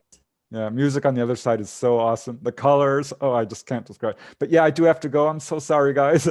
Tell us about your book before you go. Give us the name of your book, because you've actually done a book on your out-of-body experiences. We'll have to interview you on it. And you did a presentation that I saw for 90 minutes, which was unbelievable, the amount. So tell us about your book before you leave. Yeah, it's called Out of Body Exploring, a Beginner's Approach. Thanks, Nicole. And it explores my experiences from 1988, right when I started investigating UFOs, all the way to 2003. And I'm going to put together another book, because boy, the experiences I'm having now are just beyond. Visiting Area 51, clearing my house of ghosts, visiting the lower hellish realms. Going out of body with another person, visiting enlightened masters and getting messages. It's crazy the stuff you can do. The past life, Nancy talked a lot about that. That will happen to you if you go out of body, for sure. You will rescue lost souls. I mean, it's unlimited and it's so much fun. Please try it. Who's ever listening to this show, I know there's hundreds of you out there. You got to try this. You absolutely are missing the boat if you don't. It is so much fun. And that would be my closing comment. Preston, I think your lecture at MegaCon is also available now, like online, and you touch on a lot of what you just said. So go online and buy that DVD copy. I brought one home with me, so. Awesome. Thanks, guys. I'm going to take off now. Thanks, Preston. Okay.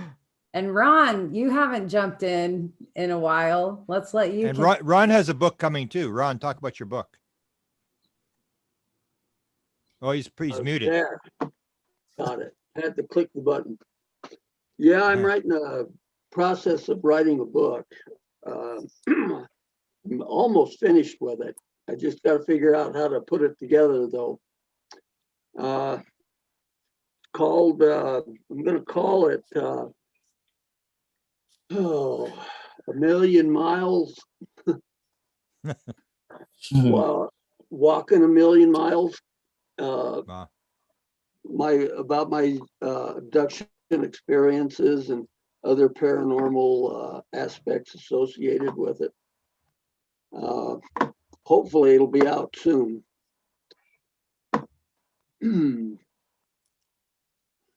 Great. We'll definitely help you get that out. Okay. Desta, I didn't know if you've been following the chat, but I've watched and found a few questions. Have you been taking note of any questions from our chat room? I haven't. Oh. No. Well, here's one that's just for everybody.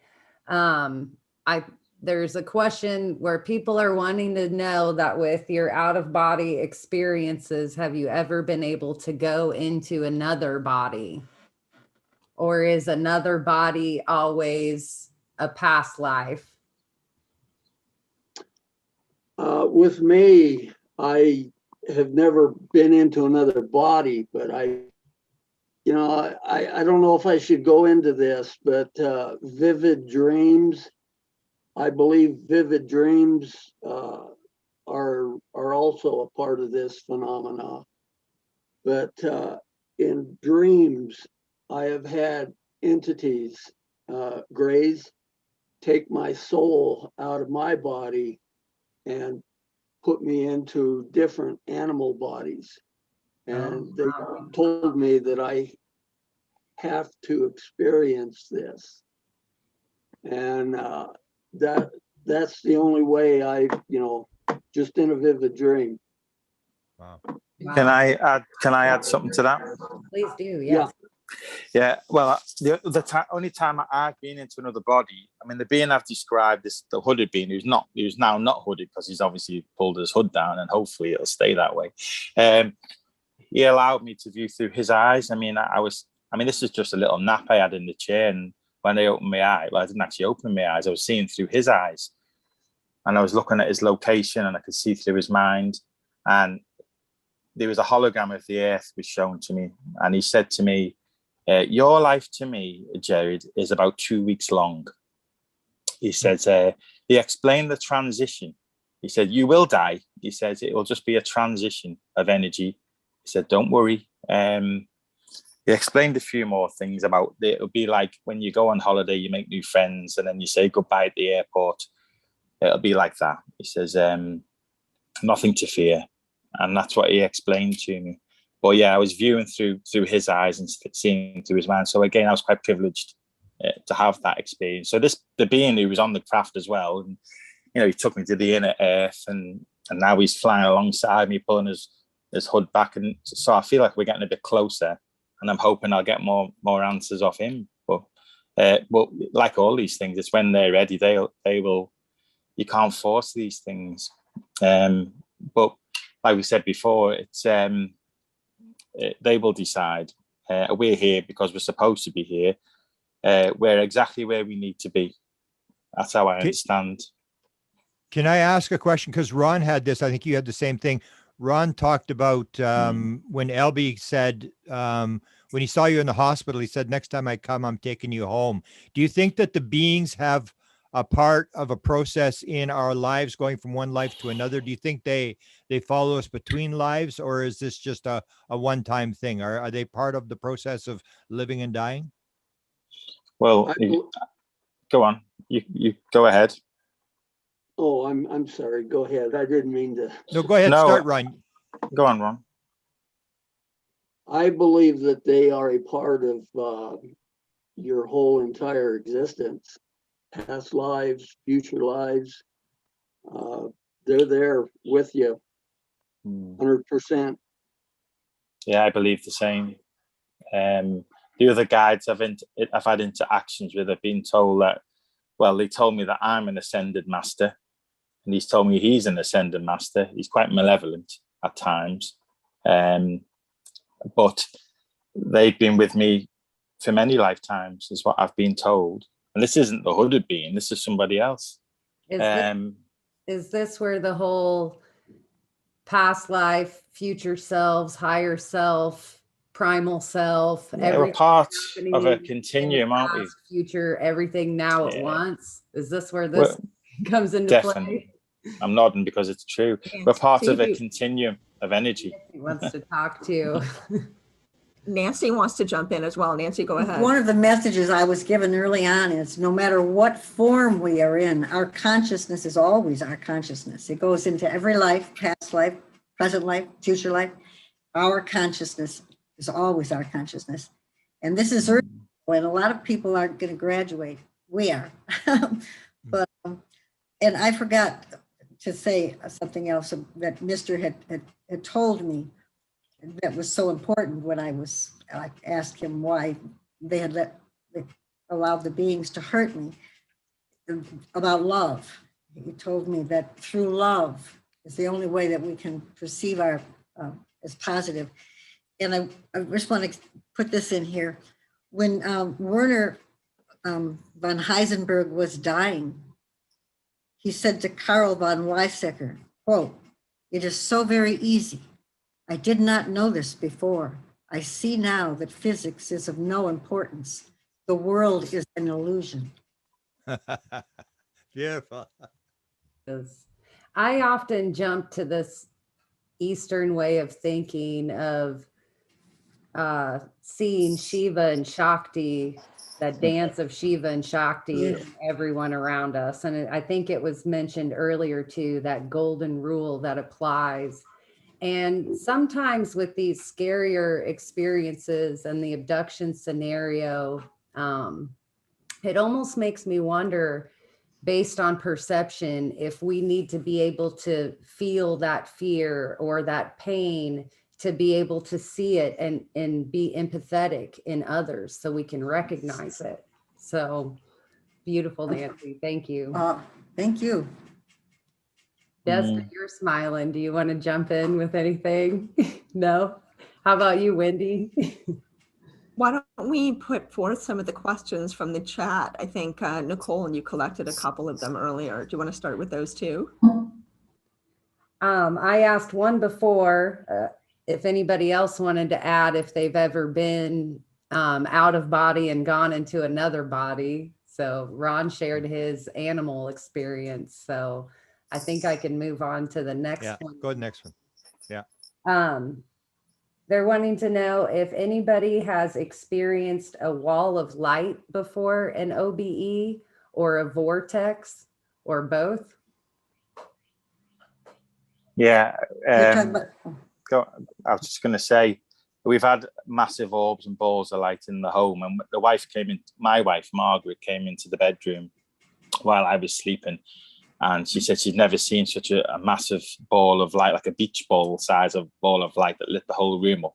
And she claims that it was her mum visiting her, and I claim, well, it was for me. So we both tried to claim the ball of light, but I don't. So that, I mean, I don't know. We've had a lot of orbs and phenomenon, as well as the other energy beings, dark energy beings. They're dark, but that doesn't mean to say that they're bad. I mean, I was woken by one poking me in the back, and when I turned around, it fled. But I don't think, if I'd have viewed it in an out of body state, it might have looked totally different. So, but yeah, I was still terrified. Like, but there you go. Yeah, but that's my only experience of the ball of light. I've had a couple. The orange orb that came into my bedroom, it lit up the whole bedroom, and then it just shrunk. And we made a MUFON report on this. This was years ago. And then I just posted an orb that Doug Old blew up for me that I had seen in the summer of 2018, and it's beautiful. In fact, I videoed it for 1 minute. I was watching it for a minute and yelling at it. I have never seen the vortex of light, but what I see is more like a line. And then I'm kind of in that, I think I equate it more to what Desta describes in a theta state. It's like I feel myself dip. And then a lot of times that's where that like light line is, but sometimes it's almost like a rainbow, like I'm seeing a prism effect instead of just a colored light. So Ron, did you have any kind of light experience before you go in the in-between? Yeah, one time, my very first encounter, OBE I had in 1975, I had gone to bed and became paralyzed, and I felt myself get up out of bed, and I don't know what's going on. I'm standing right in the middle of my bed, looking at me laying on the bed, but there was a big, bright amber light that shone through the. I mean, it was coming right through the curtains, everything right through the window right into my bedroom. And other than that, the only light experience I've had was with my encounters with LB. It would always start out, I would go to bed, and then I would see a pillar of light would appear between the ceiling and the floor, and it would slowly move across the room. And it was like a calling card, be prepared, we're coming for you. Wow. And they just as a little side note, they've actually taken you to see Sasquatch, correct?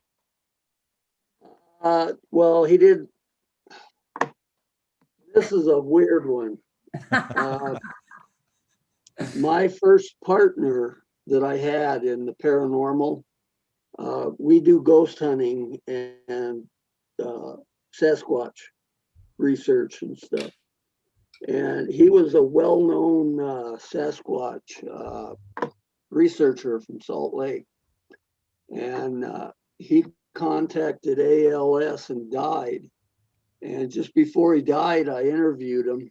And he told me that if there's any way possible, he's going to come back and see me. And I said, I won't expect anything less. And so I think it was about 3 months after he died, I got this dream, and he appeared to me in this dream. It was a vivid dream.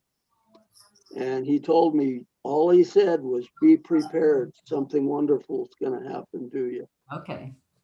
Be prepared. And that's all he'd say. So I didn't think much, a whole lot about it. And I think it was about a month after that, I had this dream where a Sasquatch came to me and he took me to this cave and he introduced me to his family. And I was thinking that's what he wanted me to be prepared for, but it wasn't.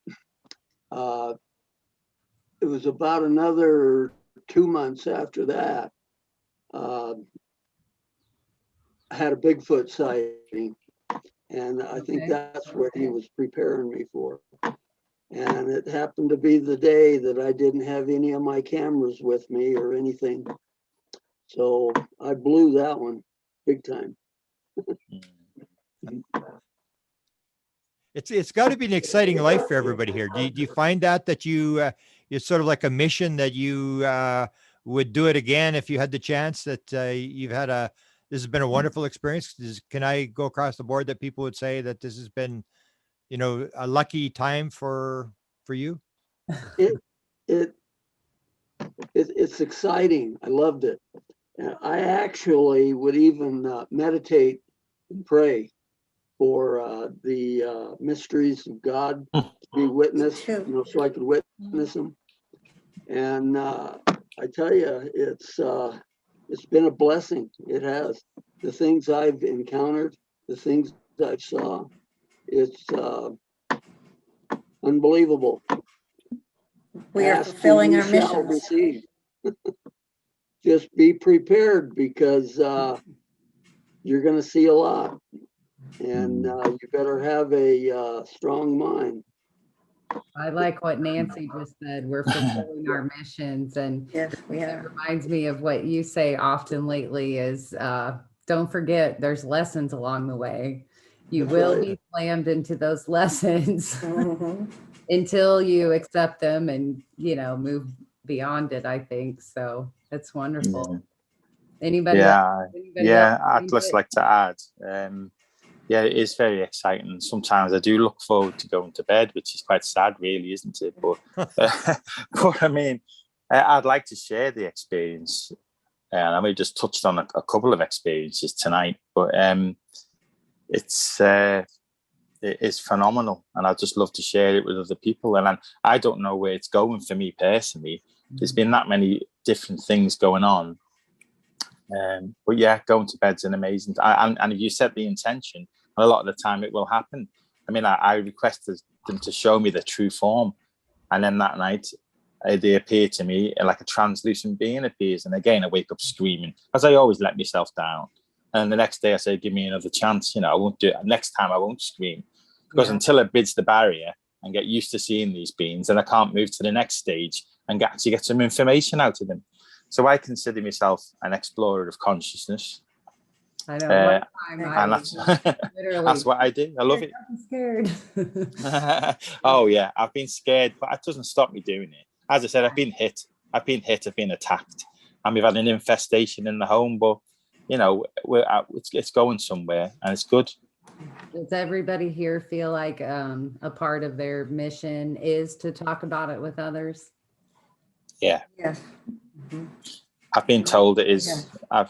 I've been told that initially it'll be a one-to-one thing, and in the future it'll be a one-to-many thing. And my mission is if I accept the mission, or let's get this right,